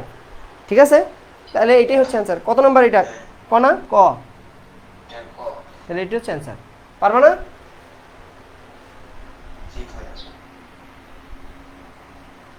আচ্ছা, এখন আমরা যেটা করবো সেটা হচ্ছে তোমার, ও কেটে যাবে, আচ্ছা ঠিক আছে। তো কত মিনিট বাকি আছে দেখো তো। 2 মিনিট, 2 মিনিট আছে।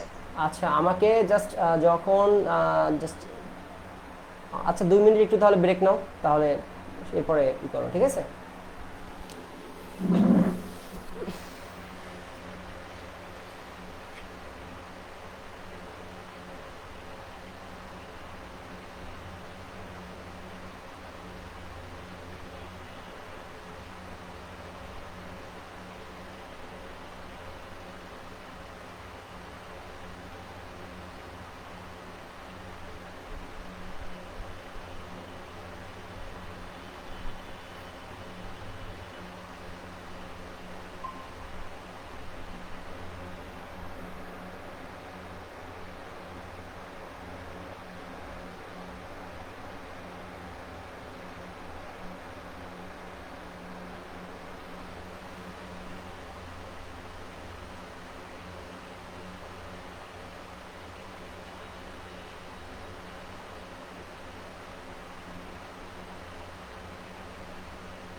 ঠিক আছে, আস্তে আস্তে সবাই জয়েন করে ফেলো।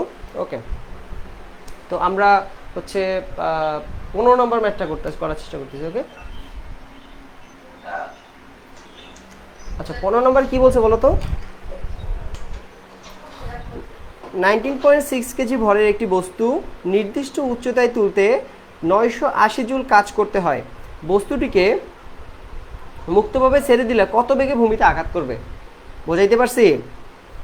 একটি অর্থাৎ যেখানে অর্থাৎ 19.9 কেজি ভরের একটি বস্তু নির্দিষ্ট উচ্চতায় তুলতে 980 জুল কাজ করতে হয়। বস্তুটিকে মুক্তভাবে ছেড়ে দিলে কত বেগে ভূমিতে আঘাত করবে? অর্থাৎ এখানে একটা ধরো বস্তু ছিল, সেই বস্তুটাকে তুমি নিয়ে উপরে একটা জায়গায় উঠাইছো, সেই উপরে উঠাইতে তোমার 980 জুল খরচ হয়েছে, নষ্ট হয়েছে, শক্তি লাগছে। 980 জুল কি হয়েছে? তোমার অপচয় এখানে হয়েছে। 980 জুল যদি তোমার এখানে অপচয় হয়, সেক্ষেত্রে আমাদের নামতেও কিন্তু সেই 980 জুলই লাগবে। তোমরা জানো যে শক্তির কোনো অপচয় নাই, শক্তি জাস্ট এক রূপ থেকে আর এক রূপে রূপান্তর করে। তার মানে তোমার উঠেছে যদি 980 জুল লাগে, তোমার এই বস্তুটিকে যদি নিচে নামে গতিশক্তি আকারে নামে, অর্থাৎ এই বস্তুটি যখন এই জায়গায় উঠেছো তখন এর ভিতরে 980 জুল বিভব শক্তি সঞ্চিত আছে। যখন এই বস্তুটাকে নিচের দিকে তুমি নামাবা, সেটা গতিশক্তিতে রূপান্তর হবে, বাট অ্যাট দ্য স্টেজ এই পজিশনে গিয়ে তার গতিশক্তি সেটাও সেম 980 হবে। অর্থাৎ আগে এপি ছিল mgh, সেইটাই এখন ট্রান্সফার হইয়া ইকে সমান হবে হাফ এম বি স্কোয়ার। বুঝতে পারছি? তাহলে সেক্ষেত্রে এখানে 980 জুল, সেটা আসলে এইটা 980 জুল, এটা আসলে কি জানো? ইপি। এইটার সমানই হবে আলটিমেটলি ইকে বা হাফ এম বি স্কোয়ার। তাহলে এইটা সেইটা এইটা এবং এইটা যদি সরাসরি লিখি, তাহলে 980 সমান থাকে হাফ এম বি স্কোয়ার। সবাই কি বুঝছো? এম এর ভ্যালু কত বলো তো? এখানে ভর কত?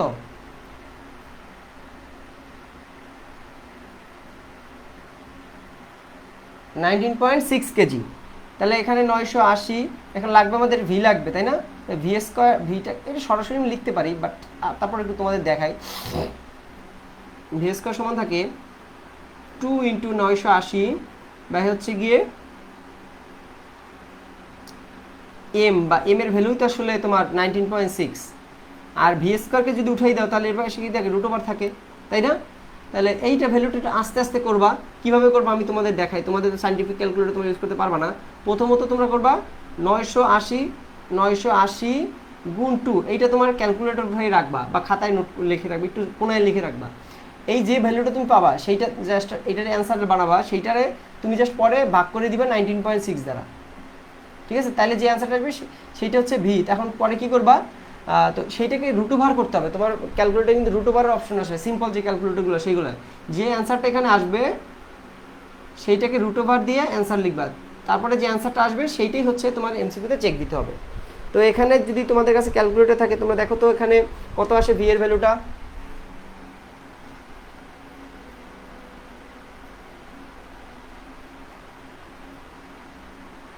কত আসে? আমার কনসেপ্ট কি বুঝতে পারছো নাকি পারো নাই?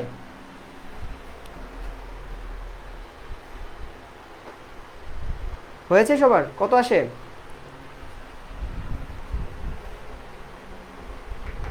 তোমাদের কাছে ক্যালকুলেটর আছে নাকি নাই? আমি বলবো, বলো তো। 10 হবে, right. 10 metre second power inverse. এটা হচ্ছে কত নম্বরে আছে? গতে আছে। তো এইটাই হচ্ছে অ্যান্সার। তো বুঝছো ম্যাথটা? বুঝছো নাকি বুঝো না? নাকি আবার রিপিট করবো? এখন যদি 16 নম্বরে আসো, কি বলছে? বল ও সরণের মধ্যবর্তী কোণের মান কত হলে কাজ আলটিমেটলি শূন্য হবে? এখন তোমাদের বলছিলাম কাজের সংখ্যা কি দিছিলাম, মনে আছে?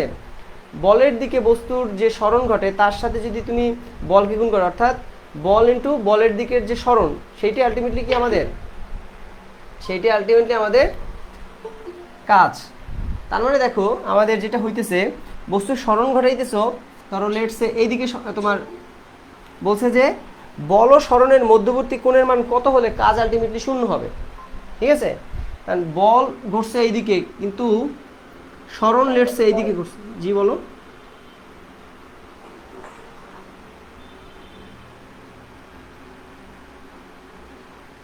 বল দিছো এইদিকে কিন্তু স্মরণ করছে উপরের দিকে, তাইলে এখানে কি কোনো কাজ হবে? বুঝতে পারছো নাকি পারো না বলো? কিন্তু যদি তুমি ধরো বলটা এইদিকে একটা বস্তু আছে, বলও দিছো এইদিকে, এর স্মরণও করছে এইদিকে, তখন না এটা কাজ হবে, তাই না? তার মানে দেখো এই 16 নম্বর অ্যান্সার কি হবে তাহলে 90 ডিগ্রি হবে, অর্থাৎ এই কোণটা যদি ভ্যালু যদি 90 ডিগ্রি হয় তখন কি হবে, এটা কাজ শূন্য হবে।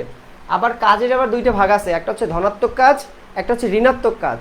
এখন এই স্মরণটা যদি বল দিছে এইদিকে, ঠিক আছে, কিন্তু স্মরণ করছে এইদিকে, তখন সেটাকে বলে ঋণাত্মক কাজ, তখন সেটাকে কি বলে, ঋণাত্মক কাজ, ঠিক আছে, এটা কিন্তু আসতে পারে।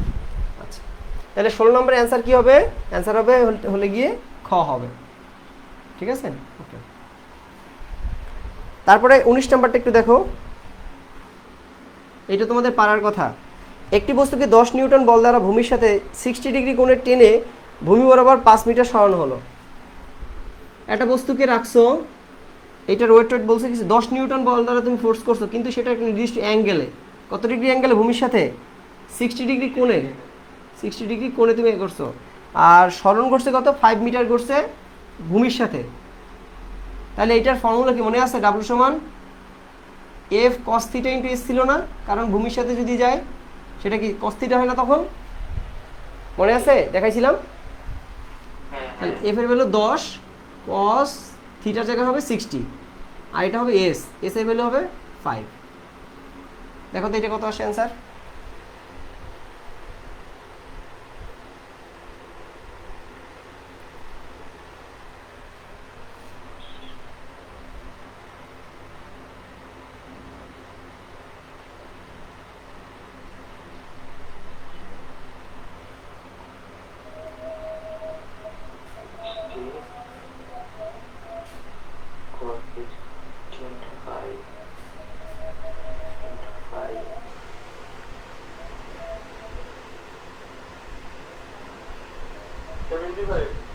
শিওর, শিওর কিনা বলো, সাইন দিছে না কস দিছে সেটাকে দেখো তো।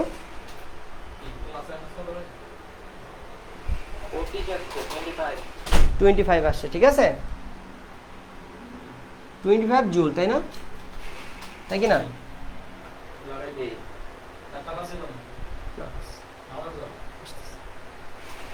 ঠিক আছে, ওকে, সবার কি হয়েছে? 20 নম্বরের অ্যান্সার কি হবে কেউ বলতে পারবা? কোন রাশি যুগলের মাত্রা একই?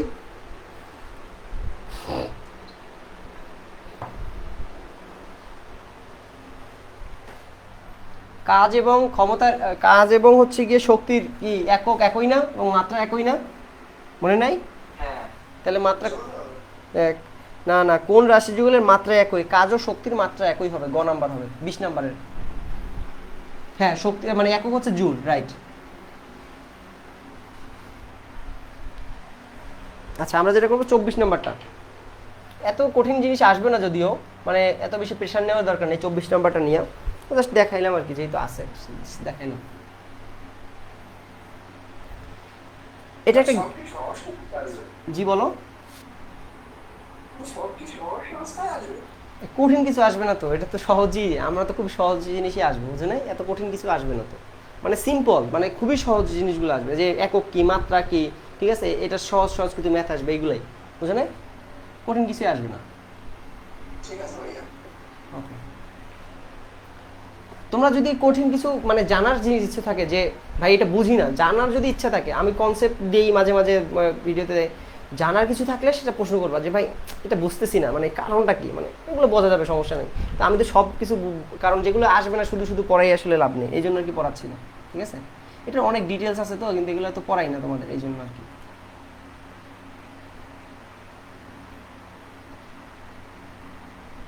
এটা একটা গ্রাফ নির্দেশ। হ্যাঁ বলো কি? আরে ভয় পাওয়ার কিছু নেই, দেখবা যে যা পড়াইতেছি এগুলোই কমন পড়ে গেছে, ঠিক আছে, মানে খুব আহামরি যে খুব এক্সেসিভ কিছু আসবে এমন না, মানে যেগুলো পড়াইতে হয়, পড়ানো হইতেছে এগুলোই আসবে, ঠিক আছে। তোমরা তো অ্যাডভান্স, তোমরা এগুলো শিখে টিকে যাইতেছো, ঠিক আছে, দেখা যায় যে তোমাদের একটু প্রিপারেশনও আছে, ভালো হবে আর, ঠিক আছে। আচ্ছা, তো তোমরা কি অ্যাপ্লিকেশন করে ফেলছো নাকি এখনো করো নাই? করি ভাই। হ্যাঁ, আস্তে আস্তে করে ফেলো, সমস্যা নেই।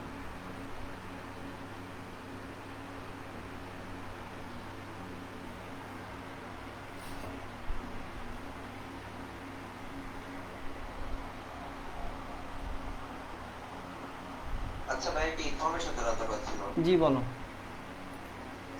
পরীক্ষা দিয়ে আমি না টিকলাম, তারপরে তখন কি হবে? পরীক্ষা দিয়ে টেকার কথা, বাট মার্কস যদি একদম বিলো থাকে, ইনশাআল্লাহ, হ্যাঁ। হ্যাঁ বিলো যদি থাকে, যদি না হয় তখন? না হয় বলতে তোমার মানে দেখা যায় যে টিকবা অবশ্যই, কিন্তু যদি একদম বিলো মার্ক যদি থাকে সেক্ষেত্রে দেখা যায় যে তোমার নর্মাল পলিটেকনিকগুলো আসবে বা নর্মাল সাবজেক্টগুলো আসবে, ঠিক আছে, খুবই নর্মাল, যেগুলো একদম আচ্ছা, নর্মাল। এবার ভর্তি সিস্টেম কিরকম? ভর্তি সিস্টেমটা হচ্ছে তোমাদের তো তোমরা তো জানো আশা করি যে 70 মার্কসে তোমাদের হচ্ছে এমসিকিউ পরীক্ষা হবে এবং 30 মার্কের হচ্ছে তোমাদের এসএসসি মার্কস অনুযায়ী কাউন্ট হবে। এই পরে এই যে 100 মার্কস যেটা হবে, তোমরা তারপরে সেই 100 মার্কস তোমাদের চয়েস দিবা, তাই না? যে এইটা চয়েস, এইটা চয়েস, এইটা চয়েস, তোমাদের মানে 20টা শিপ, 2 শিফট মিলে 20টা চয়েস দিতে পারবা, তাই না? এটা তো দিয়ে দিছি এই যে হ্যাঁ। রিসেন্টলি। এখন দেখা যায় যে এই 20টা তুমি চয়েস, এখন তোমার যদি মার্কসে যদি না আসে তোমার চয়েসগুলো মানে আগে একটু বুঝে নিতে হবে যে কোন জায়গায় আমি চয়েস দিব আর কি, ঠিক আছে? চয়েস দেওয়ার সময় আচ্ছা করবা আচ্ছা, যে, আমি একটু বলি। বলো।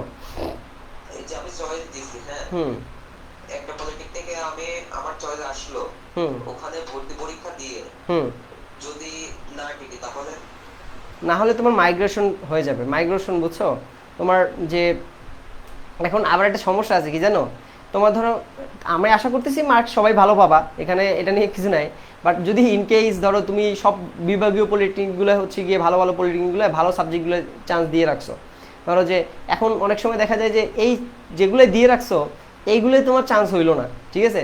তো যখন তোমার চয়েস দিবা তখন একটা জিনিস চেষ্টা করবা যে ভালো ভালো পলিটেকনিকগুলো তো দিবাই, পাশাপাশি নিচের দিকে আইসা ধরো যে 8, 9, 10 এই তিনটা জায়গায় গিয়া ধরো যে কিছু মানে মানে একদম মোটামুটি একটু সাবজেক্টগুলো ভালো দেখা জাস্ট নর্মাল পলিটেকনিকগুলো দিয়ে দিবা, ঠিক আছে? যাতে করে ভালো পলিটেকনিকগুলো চান্স না, যদি আশা করি পারবা, জাস্ট আমি কথার কথা বলতেছি আর কি, যে যাতে লাস্টে করে ওই যে যেগুলো নর্মাল পলিটেকনিক আছে তো সেগুলো থেকে একটু ভালো সাবজেক্ট দেখে চয়েস দিবা, তাহলে দেখো ওইগুলো তোমার চান্স হয়ে যাবে, মানে ভালো পলিটেকনিকে চান্স হবে, বাট যদি ইন কেসের কথা বলতেছি, ঠিক আছে, যদি হয় আর কি।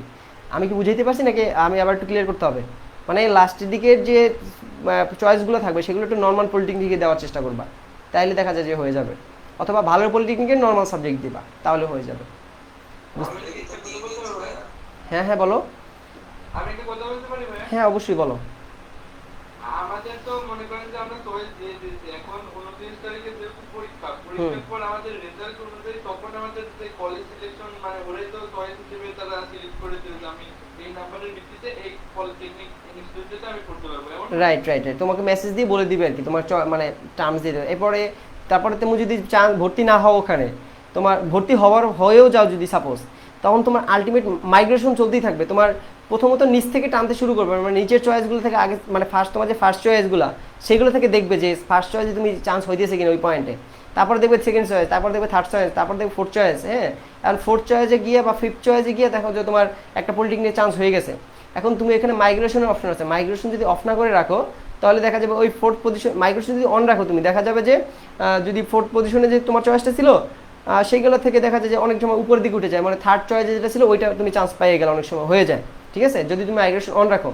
আর দেখা যায় যে যদি তুমি না, আমি যে জায়গায় আসি ওইটাই তাহলে ওকে, আমার আর কিছু লাগবে না, ওই পলিটেকনিক আমার সাবজেক্টগুলো মোটামুটি ঠিক আছে, তাহলে আমি পলিটেকনিক পড়তে পারি, এরপরে ধাপ করে মাইগ্রেশনটা অফ করে দিবা।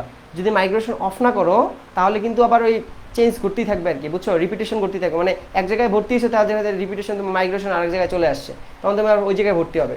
তো যদি তোমার সব সাবজেক্ট অনুযায়ী চয়েস ঠিক থাকে, মানে যদি তুমি ঠিকভাবে পাও, তাহলে দেখা যাবে ওইটাই মাইগ্রেশন অফ করে দিবা। আর যদি তোমার দেখে না একটু আপগ্রেডেশন দরকার, যদি ভালো হয় অন্য পলিটেকনিকে বা অন্য সাবজেক্টগুলো একটু বেটার হয়, আমার সমস্যা নেই, তাহলে দেখো যে ওইটা তুমি চেষ্টা করবা।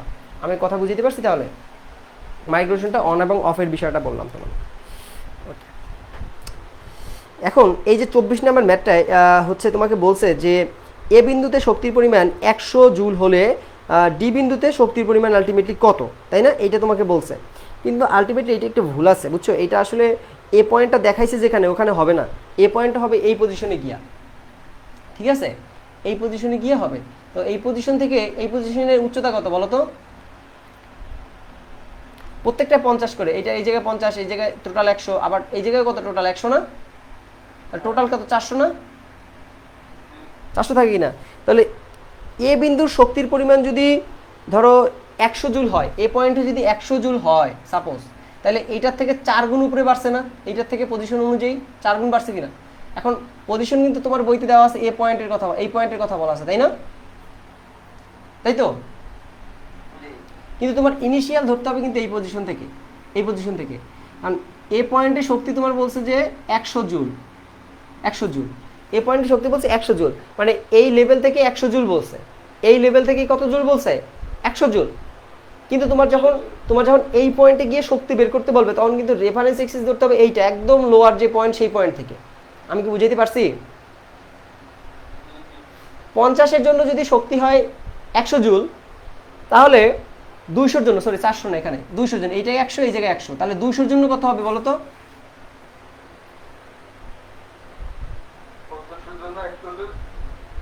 হ্যাঁ, তাহলে 50-এর জন্য হয়েছে 100 জুল, 50-এর জন্য কত হয়েছে? 100 জুল। তাহলে 200-এর জন্য কত হবে? 400 জুল না, 4 গুণ না, 400 জুল। তাহলে এটার অ্যান্সার হবে আলটিমেটলি কত? 400 জুল। 24 নম্বরের অ্যান্সার হবে তাহলে কত? ঘ হবে। আমি কি বুঝাইতে পারছি?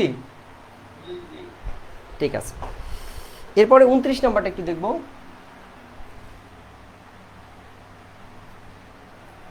কি বলছে? 3 কেজি ও 9 কেজি ভরের দুইটি গতিশীল বস্তুর বেগের অনুপাত কত হলে বস্তু দুটির গতিশক্তি সমান হবে? মানে দুইটা বস্তু আছে, এটা একটা বস্তু, এইটা একটা বস্তু, দুইটাই মুভমেন্ট করতেছে, এটার শক্তি হচ্ছে EK1, এইটার শক্তি হচ্ছে EK2, কিন্তু এই বস্তুটার যে ভর এমন কত? 3 কেজি, 9 কেজি। তাহলে তোমার শর্তে বলছে EK1 সমান কত? EK2, তাই না? তোমার বলছে বেগের যে রেশিও, বেগের রেশিও কত, মানে V1/V2 সেইটা সমান কত আর কি, সেটা তোমাকে বের করতে বলছে, মানে অনুপাতটা কত। তাহলে EK1 সমান কি বলা যায়? Half into M1 into V1 square বলা যায়, half into M2 into V2 square বলা যায়, যায় কি না? তাহলে হাফ হাফ কাটা গেল, M1 এর ভ্যালু আছে আমাদের 3, আর M2টাকে যদি নিচে নিয়ে, সরি একটু উল্টাই, V1 স্কোয়ার যদি এখানে রাখি, V2 স্কোয়ার যদি এখানে রাখি, তাহলে হবে M2 বাই কত হবে? M1 হবে না? M2 এর ভ্যালু কত? 9, আর M1 এর ভ্যালু কত? 3। তাহলে এখন যদি V1/V2 রেখি, এটা কি রুট ওভার করলে এই পাশে কি রুট ওভার হয়ে যাবে না? এটা যদি রুট ওভার করি তাহলে কি থাকে? এটাকে 9/3, 9/3 কে বলা যায় কি? √9/√3 বলা যায় এইভাবে। √9 এর ভ্যালু কত? 3, আর নিচে থাকে √3, তাই তো? এখন তুমি বলো যে 3 এইটা সমান কি? √3 ইন্টু √3 বলা যায়? √3, তাহলে এখানে এটা লিখলাম যে √3 ইন্টু √3, নিচে থাকে √3, এটা কাটা গেলে কি থাকে? √3 থাকে, তাই কি না? তাহলে এইটা সমান এইভাবে বলা যায় V1/V2 সমান √3/1, √3/1 মানেই তো √3, একই কথা না? তাহলে অতএব এইটা বলা যায় যে V1/V2 সমান আলটিমেটলি হয় √3/1, ঠিক আছে? এটা কিন্তু বলা যায়। তো হ্যাঁ, তোমরা এত কিছু বুঝবে, এত কিছু তো তোমার দরকার নেই, মানে এত কিছু বোঝার করার দরকার আছে, তখন তোমার শর্টকাটে কেমনে করবা? দেখো, তোমার জাস্ট এই ফর্মুলাটা ডিরেক্ট লিখে ফেলবা যে V1/V2 সমান কত? আসলে √9 মানে হচ্ছে গিয়ে 3, আর নিচে থাকে √3, এটা তো সরাসরি এইভাবে লেখা যায়, তাই না? আবার এইটার সমানই আসলে বলা যায় √3/1, ঠিক আছে? এইটা অনুযায়ী এইটা সমান এইটা রেশিও, এই শর্টকাট এইভাবে, ঠিক আছে? আমি যে ডিসক্রাইব করে দেখাইছি। আচ্ছা, এখন 30 নাম্বারটা একটু দেখো। এই যে এই 30 নাম্বার যে টার্মটা, এটা কিন্তু আনসারে আসতে পারে এখান থেকে। কি বলছে? গতিশক্তি 9 গুণ হলে বস্তুর বেগ কত হবে, তাই না? গতিশক্তি ধরো EK, আর ফর্মুলা কি? হাফ M V স্কোয়ার, তাই না? আর V এর ভ্যালু যদি তুমি দ্বিগুণ বাড়াও, V এর ভ্যালু দ্বিগুণ যদি বাড়াও, তাহলে কি হয় দেখো তো? V এর ভ্যালু, হ্যাঁ জি বলো। হ্যাঁ হ্যাঁ হ্যাঁ, দ্বিগুণ বাড়ালে ভি যদি দ্বিগুণ বাড়াও তাহলে কি half M into two square into V square হয় না, মানে টু ভি স্কোয়ার মানে টু স্কোয়ার ভি স্কোয়ার, তাই তো? হ্যাঁ তাহলে কত আসে 4 into half M V square, আর এইটার সমানই আসলে কত ই কি হয়, তাই না? তাহলে দেখো বেগ যদি তুমি দ্বিগুণ বাড়াও তাহলে গতিশক্তি বাড়তেছে কত, 4 গুণ বাড়তেছে, হ্যাঁ তাই না?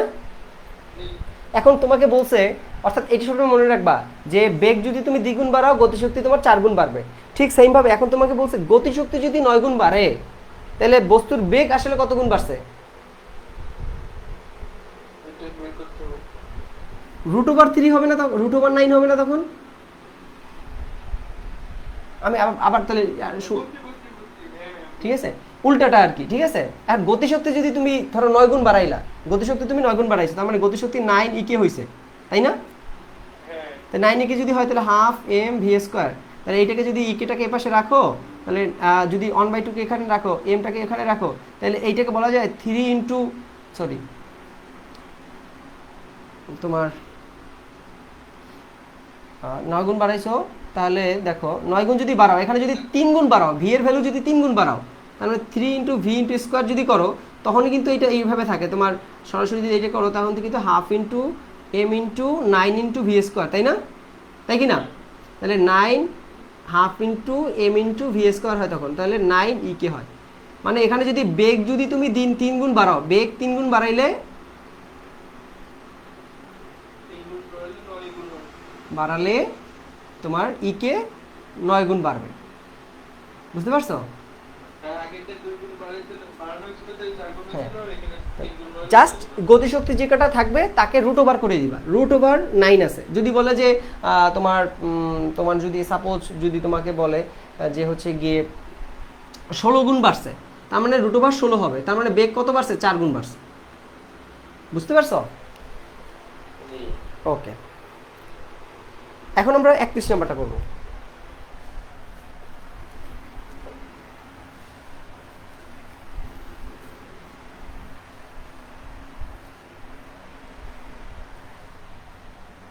কি বলছে, 5 কেজি ভরের একটি বস্তুকে 50 metre second power inverse one বেগে খাড়া উপর দিকে ছুড়ে দিলে সর্বোচ্চ উচ্চতায় এর যান্ত্রিক শক্তি কত হবে? তাহলে 5 কেজি একটা বস্তু আছে এখানে, লেটসে 5 কেজি একটা বস্তুকে তুমি 50 metre second power inverse one বেগে উপর দিকে নিক্ষেপ করছো, বস্তুটার ভর হচ্ছে কি 5 কেজি। তাহলে সর্বোচ্চ উচ্চতায় যান্ত্রিক শক্তি কত হবে? এখন যান্ত্রিক শক্তি এই জায়গায় গিয়ে যত হবে সেটি আলটিমেটলি পোটেনশিয়াল এনার্জি বলা যায়, ইপি বলা যায়। জি আবার ইপি সমানই আসলে বলা যায়, ইকি বলা যায় না, যায় কিনা?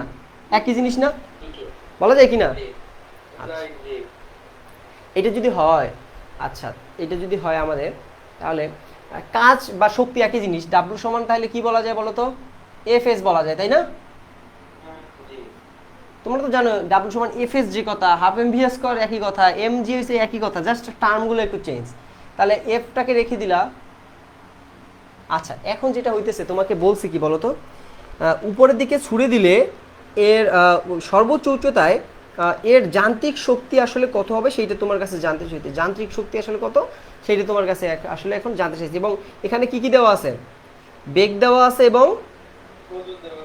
হ্যাঁ ভর দেওয়া আছে। আচ্ছা এইটা আমরা কেমনে বের করতে পারি বলো তো?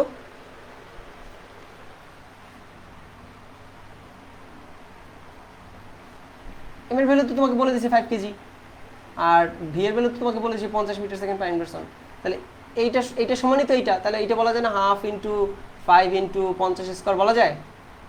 সিম্পল নাকি বলা যায় না বলো তো?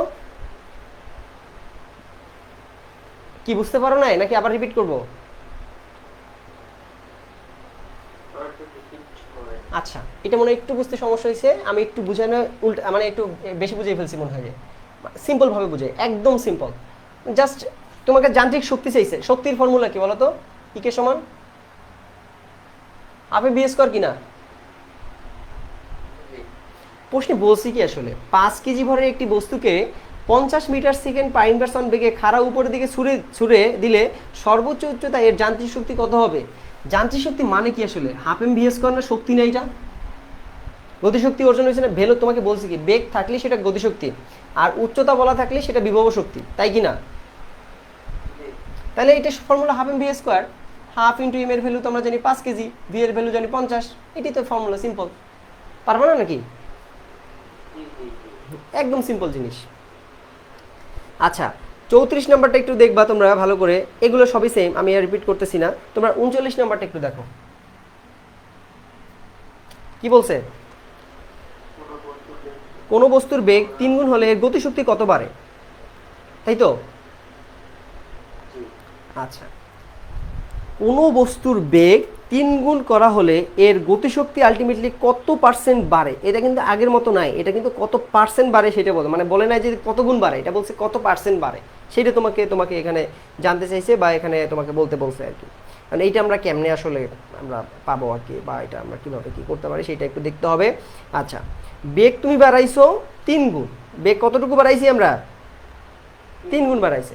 এখন 3 গুণ তুমি বাড়াইছো, সাপোজ ধরো যে তোমার ধরো আগের যে বেগটা ছিল সেই বেগটা ছিল ধরো যে 1 ছিল, 1 ভেলোসিটি ছিল 1 মিটার সেকেন্ড পার ইনভার্সন, আগের যে বেগটা ছিল। এখন এটাকে তুমি 3 গুণ বাড়াইছো, 3 গুণ বাড়াইলে কত হয়েছে এখন? 3 ভি হয়েছে না? আগে ছিল 1 ভি, পরে হয়েছে 3 ভি, আগে ছিল ভি, তার সাথে হয়েছে 3 ভি, কারণ এই টোটালটুকু যতটুকু হয়েছে সেটাই এখন মোট যে বেগ, তাই না? 4 ভি হয়েছে না? কথাটা একটু একটু কঠিন কঠিন লাগলো নাকি? একটু কঠিন লাগছে? আচ্ছা আগে ছিল আমাদের ভেলোসিটি ভি, এখন এটা 3 গুণ বাড়ানো হয়েছে, তার মানে এখন আগে ছিল ভি, এখন 3 গুণেকে বাড়ানো হয়েছে, তার মানে এখন হয়েছে কত আলটিমেটলি? আগে ভি ছিল সেটার থেকে আরো 3 গুণ তুমি বাড়াইছো, তাহলে আগের ভি প্লাস হচ্ছে গিয়ে 3 ভি, তার মানে কত হয়েছে তোমার এখন? এখন হয়েছে আমাদের 4 ভি।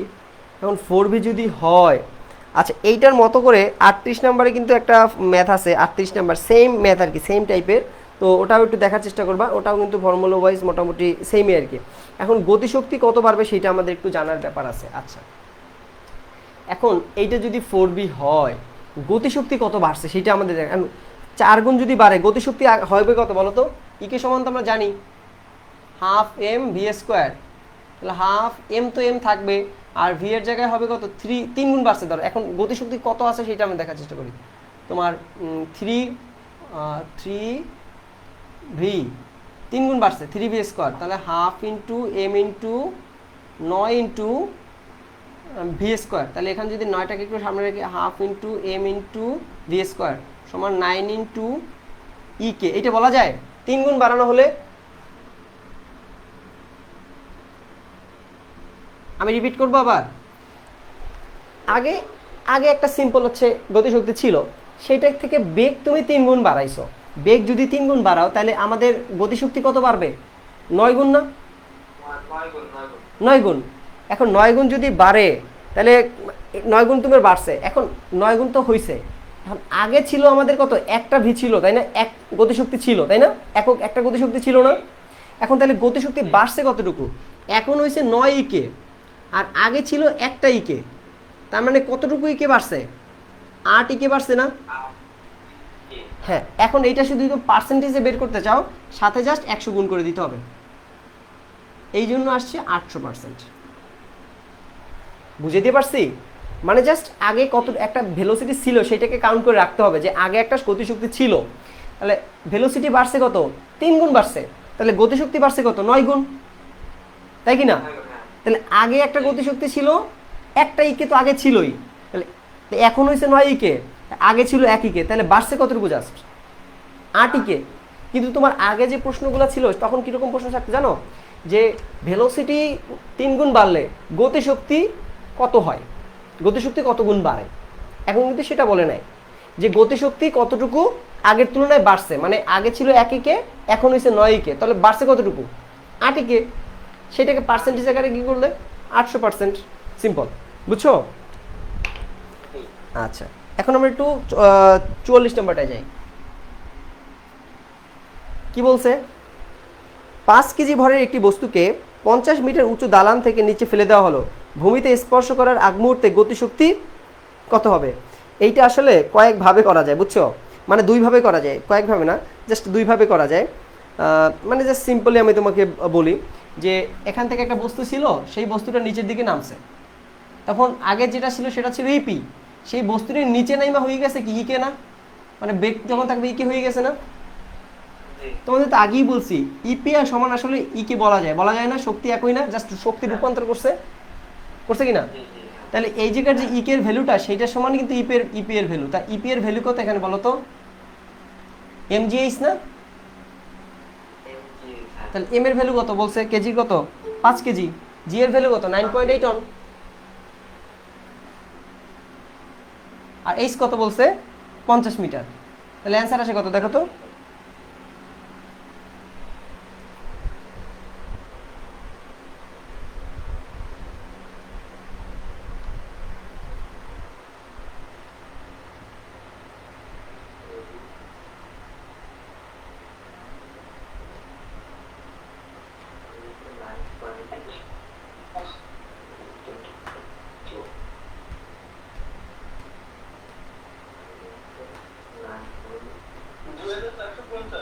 হ্যাঁ 2450, এটা হচ্ছে জুল। তাহলে অতএব ইকে যেহেতু ইকে সমানই আসলে ইপি, তার মানে ইকে সমান বলা যায় যে 2450 জুল।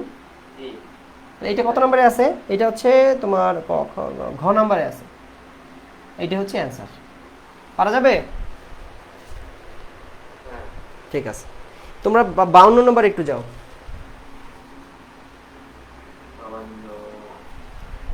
হ্যাঁ কি বলছে, বস্তুর গতিশক্তি ও ভরবেগের সঠিক সম্পর্ক কোনটি, তাই না। এখানে তোমার ভরবেগকে পি দ্বারা ডিনোট করা হয়েছে এবং গতিশক্তিকে টি দ্বারা ডিনোট করা হয়েছে। আমরা যদি ই কে দ্বারা ডিনোট করি সমস্যা আছে কারো, গতিশক্তিকে তারা টি দ্বারা ডিনোট করছে, সাধারণভাবে আমরা ই কে দ্বারা ডিনোট করি। আর এখানে তোমার যে ভরবেগকে তারা পি দ্বারা ডিনোট করছে, ঠিক আছে। এখন আমরা ই কে সমান কি জানি বলো তো, হাফ এম ভি স্কয়ার জানি না। হ্যাঁ এখন হাফ ইন্টু, আমরা একটা কাজ করব, আমরা একটা হচ্ছে এইরকম করতে পারি, M square into V square by M লিখতে পারি, মানে উপরে একটা এম রাখছি নিচে একটা এম রাখছি, মানে কাটাকাটি দিতে পারি, পারি কিনা, সবাই পারছো কিনা সেটা জানতে হবে। যদি হয় তাহলে হাফ ইন্টু 2m-টাকে রেখে দিলাম, আর এম ভিটাকে যদি কমন নিই তাহলে এর উপর স্কোয়ার দেওয়া যায় না, এরকম যায় কিনা। পি সমান আসলে জানি কি, ভর ইন্টু বেগের গুণফল এম ভি, তার মানে half into M, sorry 1/2m into P square বলা যায়, পি স্কোয়ার 2m সমান ই কে বলা যায়, ই কে সমান এখানে আসলে টি দ্বারা ডিনোট করা হয়েছে, অতএব এটাই বলা যায় টি সমান আসলে পি স্কোয়ার বাই 2m। এটা কত নম্বরে আছে বলো তো, গ নম্বরে আছে, গ। তো পারা যাবে এটা, ঠিক আছে। ওকে, এখন তোমরা 69 নম্বরে যাও।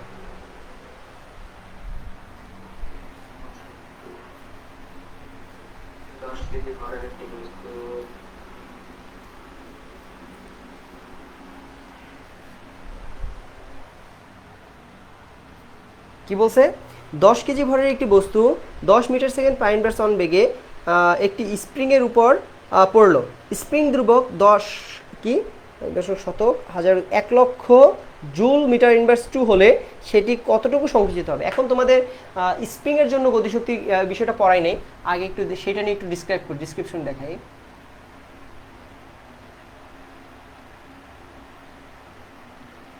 তুমি যদি এফ বলে কোনো স্প্রিংকে যদি টান দাও, সেটা কি আগের থেকে কি প্রসারিত হবে কিনা। তোর স্প্রিং তোমরা দেখছো বাসায় কখনো, বা তোমার রাস্তাঘাটে কখন দেখছো যে সাইকেলে এক্সেলের নিচে, মানে মোটরসাইকেল না, ওই যে তোমার বড় বড় যে গাড়িগুলো থাকে, বা তোমার যে সেখানে স্প্রিং থাকে, বা তোমরা ছোটবেলায় যে খেলনা দেখছো ছোটবেলায় যে সেখানে স্প্রিং থাকে, তোমরা দেখছো না। হ্যাঁ হ্যাঁ হ্যাঁ, রাইট। সেই বস্তুটা সেটাকে যদি তুমি ধরে টান দিতে সামনের দিকে, সেটা এরকম প্রসারিত হয়ে যেত না, এরকম সামনের দিকে এরকম প্রসারিত হয়ে যেত না, যাইতো কি না। তো যদি যেহেতু বস্তুটাকে ফোর্স দিছো এবং এর স্মরণ ঘটছে, তার মানে এখানে কি একটা কাজ হয়েছে কি না। তাহলে এটা হচ্ছে W equal to F S. এখন তবে স্প্রিংয়ের ক্ষেত্রে এটা অনেক সময় ভেরি করে, কারণ কি জানো, তুমি একটা ফোর্স দিছো, ধরো একটা ছোট তোমার খেলনা পিস্তলের যে একটা স্প্রিং আছে সেটা কিন্তু তুমি 10 নিউটন দ্বারা ফোর্স দিছো, সেটা ধরো 5 মিটার হচ্ছে কি এত আছে, সেটাকে তুমি 10 নিউটন দ্বারা ফোর্স দিছো, সেটা তুমি দেখা যাচ্ছে পরবর্তীতে সেটা একটু বড় হইয়া সেটা হচ্ছে কি আলটিমেটলি এখন তোমার আগে ছিল তোমার 10 মিটার হচ্ছে গিয়ে প্রসারিত হয়েছে। কতটুকু প্রসারিত হয়েছে ধরলাম 10 মিটার। কিন্তু ওই যে মেশিনের ভিতরে, অর্থাৎ ওই যে বড় বড় যে লরি বা ট্রাকের মেশিনের যে অনেক বড় বড় যে স্প্রিংগুলো থাকে, সেগুলো যদি টান দাও তুমি 10 নিউটন বল দ্বারা, সেটা কি ওই 10 মিটার কি লম্বা হবে? ওটা কম হবে না, ধরো 1 মিটার হইতে পারে সর্বোচ্চ, তাই না? তাহলে দেখো তুমি ফোর্স দিচ্ছ সেমই, কিন্তু সরণ তোমার সঠিকভাবে সেমভাবে ঘটতেছে না, মানে সমান ঘটতেছে না। এটা কি দেখা যায়, বোঝা যায়?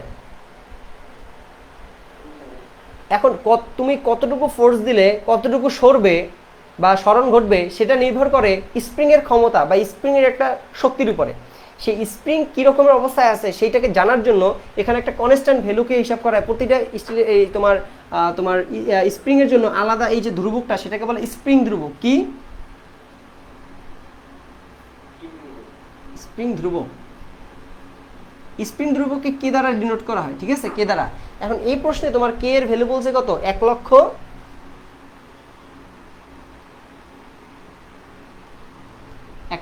এটার ইউনিট হচ্ছে জুল মিটার ইনভার্স 2। বুঝতে পারছো? আচ্ছা, এই যে তোমার হচ্ছে গিয়ে হইল। এখন এই জায়গায় যে শক্তিটা ব্যবহার করা হয়েছে, অর্থাৎ স্প্রিং ধ্রুবকের এই বস্তুটা সরাইতে শক্তিটা কিছুটা এইরকম, কে সমান হবে half into K X square. বুঝছো? হাফ ইন্টু কি K X square, half M V স্কোয়ারের মতো না মোটামুটি দেখতে, কিন্তু হাফ এম ভি স্কোয়ারের মতো, তাই না? মনে রাখার জন্য স্প্রিং এর ক্ষেত্রে তাহলে ফর্মুলা কোনটা, half into K X square. এই কে এক্স স্কোয়ারই আসলে যেহেতু কে, এইটা সমান আবার কি হাফ এম ভি স্কোয়ার বলা যায়, কারণ একই তো জিনিস, দুইটাই কি শক্তি, একটা স্প্রিং এর জন্য একটা বেসিক ফর্মুলা। তাহলে কে সমানই আসলে দুইটাই বলা যায়। এখন তোমার প্রশ্নে বলছে কি, বলছে যে 10 কেজি ভরের একটি বস্তু 10 মিটার সেকেন্ড পার ইনভার্স বেগে একটি স্প্রিংয়ের উপরে পড়লো। কারণ স্প্রিংয়ের যে টান দিচ্ছে সেটার ভেলোসিটি বলে দিচ্ছে 10 metre second power inverse maybe, হ্যাঁ 10 মিটার। আর ওয়েটও বলছে এই যে 10 কেজি ভরের একটি বস্তুকে 10 কেজি ভরের একটি বস্তু এত বেগে স্প্রিংয়ের উপর পড়ছে। তার মানে 10 কেজি তুমি টান দিচ্ছ বলে, এবং এটা সরণ বেগ হচ্ছে গিয়ে 10। তার মানে বলা যায় এখানে হাফ এম ভি স্কোয়ার সমান বলা যায় half into K X square. এটা কি বলা যায় কি যায় না বলো, নাকি বলবো আবার রিপিট করব? আচ্ছা, স্প্রিং এর ক্ষেত্রে যে শক্তি স্প্রিং এর জন্য সেটা হচ্ছে half into K X square, এটা একটা ফর্মুলা, ঠিক আছে। আর স্বাভাবিকের জন্য সেটা হচ্ছে হাফ এম ভি স্কোয়ার। দুইটাই আসলে শক্তি। এই জায়গায় যে ফোর্সটা দিছো সেটার ভেলোসিটি যদি হয় ভি, তখন এইটা হচ্ছে এফ ভি, মানে এই এফটাকে এম দ্বারা ডিনোট করা হয়েছে, তখন এটার কি হয় কত, হাফ এম ভি স্কোয়ার। সেই হাফ এম ভি স্কোয়ারের জন্য স্প্রিংয়ে কী পরিমাণ শক্তি তোমার কাজে লাগছে সেইটার পরিমাণ হচ্ছে half into K X square. তাহলে হাফ এম ভি স্কোয়ার সমান half into K X square বলা যায় না, যেহেতু দুইটাই গতিশক্তি, যায় কি না? যদি যায় সেক্ষেত্রে এখানে তোমার ভ্যালু বলে দিছে, এম এর ভ্যালু বলছে, আর হচ্ছে গিয়ে তোমার ভি এর ভ্যালু বলছে। তাহলে এম এর ভ্যালু বলছে তোমার 10 কেজি, আর এখানে ভি এর ভ্যালু বলছে তোমাকে 10 মিটার সেকেন্ড পার ইনভার্স 1, ঠিক আছে। আচ্ছা, তাহলে আর কে এর ভ্যালু তোমাকে এখানে বলেই দিছে, তাহলে ফর্মুলায় আমরা বসাবো হাফ ইন্টু হাফ, তো কাটা গেল। আমার লাগবে কি আসলে, লাগবে বলছে যে সেটি কতটুকু সংকুচিত হবে। সংকুচিত মানে কি জানো, আসলে স্প্রিংটা এইভাবে ছিল, আমি তোমাকে বলি এইরকম রাখা ছিল, একই কথা আসলে। এইরকম যে আঁকা ছিল, এই জায়গায় একটা বস্তু এইটার থেকে 10 কেজি ওয়েটের একটা নিচের দিকে পড়ছে, 10 কেজি ভরের একটা বস্তু পড়ছে, কমে যাওয়ার পরে এটা কি সংকুচিত হয়ে এইরকম হয়ে যাবে না, নিচের দিকে এরকম সংকুচিত হয়ে যাবে না, যাবে কি না? ওই প্রসারিত হওয়া যে কথা, সংকুচিত কনসেপ্ট একই, সূত্র একই। তাহলে এক্স মানে হচ্ছে এই জায়গায় স্মরণ কতটুকু করছে সেইটা, এই জায়গায় যে যতটুকু স্মরণ করছে সেইটা, এখন কতটুকু সংকুচিত হয়েছে সেইটাই তোমাকে জানতে চাইছে। এম এর ভ্যালু তো আমরা জানি 10, ভি এর ভ্যালু জানি 10 স্কোয়ার। এখন এক্স এর ভ্যালুটা আমরা কেমনে পাবো, এক্স স্কোয়ার সমান হবে কি আসলে M V square by K. তাহলে এক্স এর ভ্যালু হবে কি root over M into M এর ভ্যালু কত, এম এর ভ্যালু হচ্ছে 10, ভি এর ভ্যালু 10 স্কোয়ার, কে এর ভ্যালু হচ্ছে 1 লক্ষ। এই যে এইটার থেকে ভ্যালুটা আসে কত দেখো তো। 10 তো 10 স্কয়ার। হুম।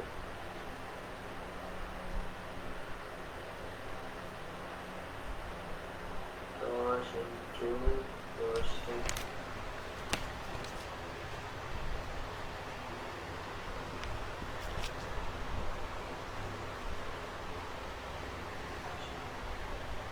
0.1। সবার কি 0.1 আসছে? জি জি। এটা হচ্ছে অ্যান্সার, তাই না? এটা কত নম্বরে আছে? ক নাম্বারে আছে, তাই না? এটা হচ্ছে অ্যান্সার। সবাই বুঝতে পারছো? জি। ঠিক আছে, আমরা এখন করব হচ্ছে তোমার তোমরা 74 নম্বরে যাও।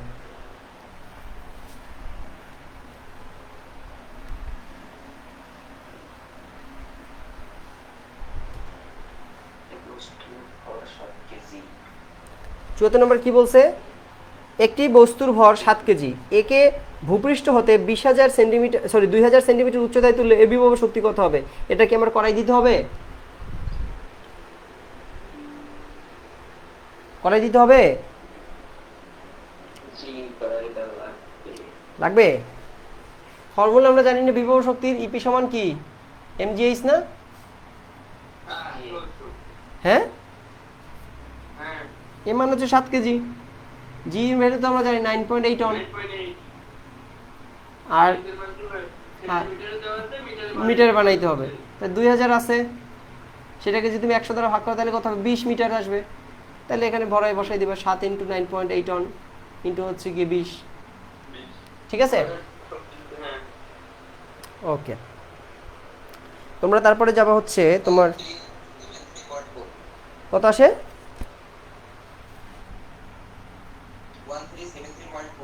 73 পয়েন্ট। এটাকে 73 তো আর নাই, এখানে 72 আছে, একই কথা। এই জায়গায় যদি 91 না লিখে 9 লিখতা তখন আসতো 72 আসতো, বুঝছো?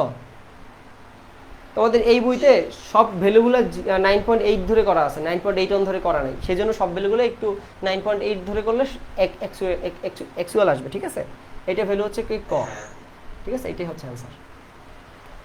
এরপরে যাও তোমরা হচ্ছে 118।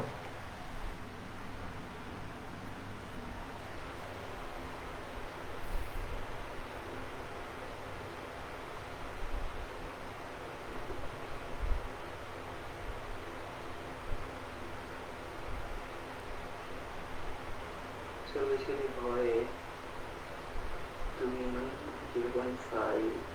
40 কেজি ভরের তুহিন 0.5 মিটার সেকেন্ড বেগে 4 তলার ছাদে পৌঁছালো, তার ক্ষমতা কত? ক্ষমতা, পাওয়ার, ক্ষমতা পি সমান ছিল কি আসলে W/T না? মনে আছে? কাজ বাই সময়। হ্যাঁ হ্যাঁ এটার তার একটা ফর্মুলা ছিল FB, মনে আছে? FB কেমনে আসছিল? W/T সমান ছিল, W সমান ছিল FS, নিচে ছিল T, F বাইরে রাখলাম, S/T মানে হচ্ছে আবার ছিল V, তার মানে FB আসতো, মনে আছে? জি জি। তাহলে তোমার কি কি ডাটা দেওয়া আছে? তোমাকে বলছে যে 40 কেজি ভরের, তাহলে F বলা আছে, F সমান তো আবার mg জানি, তাই না? জি M এর ভ্যালু হচ্ছে তোমার 40 কেজি, আর G এর ভ্যালু হচ্ছে 9.8 টন, 9.8 আর V এর ভ্যালু তোমাকে বলছে কত? 0.5 মিটার সেকেন্ড পার ইনভার্স 1। মানে F এর ভ্যালু হচ্ছে গিয়ে 40 ইন্টু 9.8 টন, বা 8 ধরে করলা, 0.5 ধরে করলে অ্যান্সার কত আসে দেখো। 40 into 9.8 into ইন্টু হচ্ছে 0.5, 196। 196। এটা কত নম্বরে আছে? এক গ নম্বরে। গ নম্বরে। ঠিক আছে, পারা যাবে? জি জি। এখন আমরা 119 নম্বরটা করব। কি বলছে? 500 কেজি ভরের একটি লিফট 0.2, এটা কিন্তু ওয়াট ইউনিট, দেখছো? ওয়াট কিন্তু ইউনিট।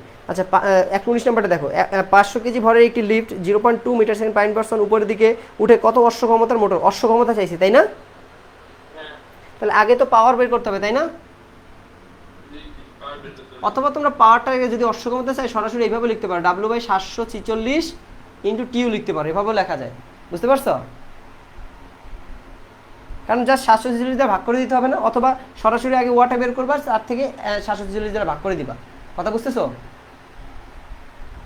প্রথমে কি বললেন ওটা আরেকবার বলতে পারবেন? প্রথম হচ্ছে জাস্ট ওয়াটে বের করবা, এরকম ওয়াটে বের করবা। ওয়াটে বের করার পর সেটার থেকে যদি তুমি 746 দ্বারা একে ভাগ করো, 746 দ্বারা ভাগ করো, তাইলে কি এটা হর্স পাওয়ারে চলে যাবে না? কারণ তোমরা জানো যে 1 হর্স পাওয়ার সমান 746 ওয়াট। তাহলে 746 দিয়ে ভাগ করলে হর্স পাওয়ার পাওয়া যাবে। তার অথবা এই ফর্মুলাও যেতে পারো, বুঝছো? ঠিক আছে, 746 ইন্টু টি নিচে, হ্যাঁ, অথবা এইভাবে লিখতে পারো, হ্যাঁ না, অথবা এইভাবে লিখতে পারো, এফবি বাই 746 লেখা যায় না, তাই কি না? তাহলে এফ এর ভ্যালু বলে দিছে, এফ সমান তো এম জি, এম কত 500 8, আর ভি এর ভ্যালু কত বলছে 0.2, তাই কি না? আর নিচে দেখো 746, দেখো তো কত আসে ইন্টু 0.2 46, হ্যাঁ।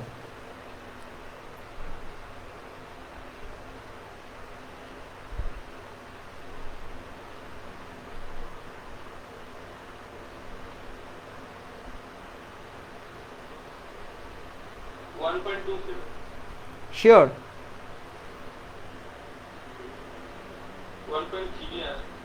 হ্যাঁ, তোমার কি ঠিক আছে? তুমি অ্যান্সারটা ঠিক আছে কি? আমি একটু আবার চেক দিব তাহলে।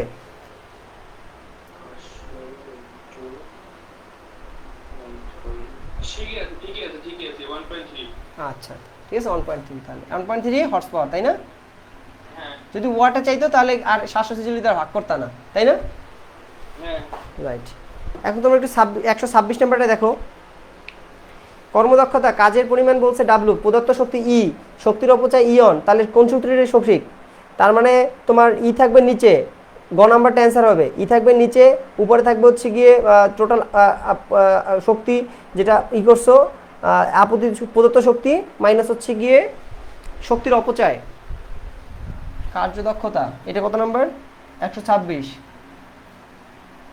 কার্যদক্ষতা এটা সমান প্রদত্ত শক্তি, এটা দেখাইছিলাম আগেও, প্রদত্ত শক্তি, আর এখানে ছিল কার্যকরী শক্তি। আলটিমেটলি কার্যকরী শক্তি, এই কার্যকরী শক্তি মানে আবার হচ্ছে কি, এটা যেটা হয় সেটা হচ্ছে প্রদত্ত শক্তি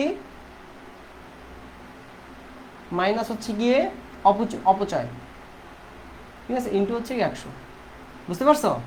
সব ডাটা দেওয়া আছে, এইটার ভ্যালু বলা আছে ই, এইটা হচ্ছে ই মাইনাস, এটা হচ্ছে ই অন দ্বারা ডিনোট করেছেন 100, এটা হচ্ছে এইটা। ক্লিয়ার? আচ্ছা, তোমাদের 127 নাম্বারটা একটু দেখো।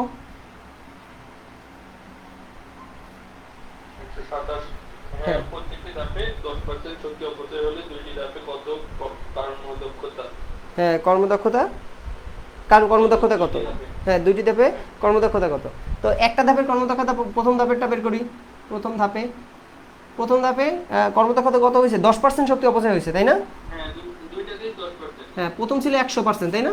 তাহলে 100% হচ্ছে প্রদত্ত শক্তি, সেখান থেকে 10% ক্ষয় হয়েছে, তাই না? ইন্টু হচ্ছে 100, তাই না? তাহলে এটা থাকে কত বলো তো?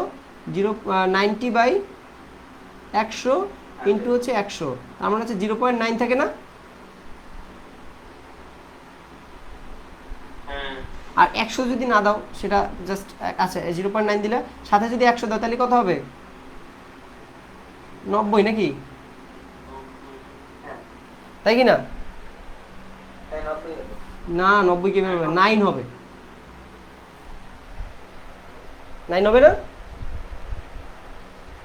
নাকি কত হবে বলো তো? 90 আসবে?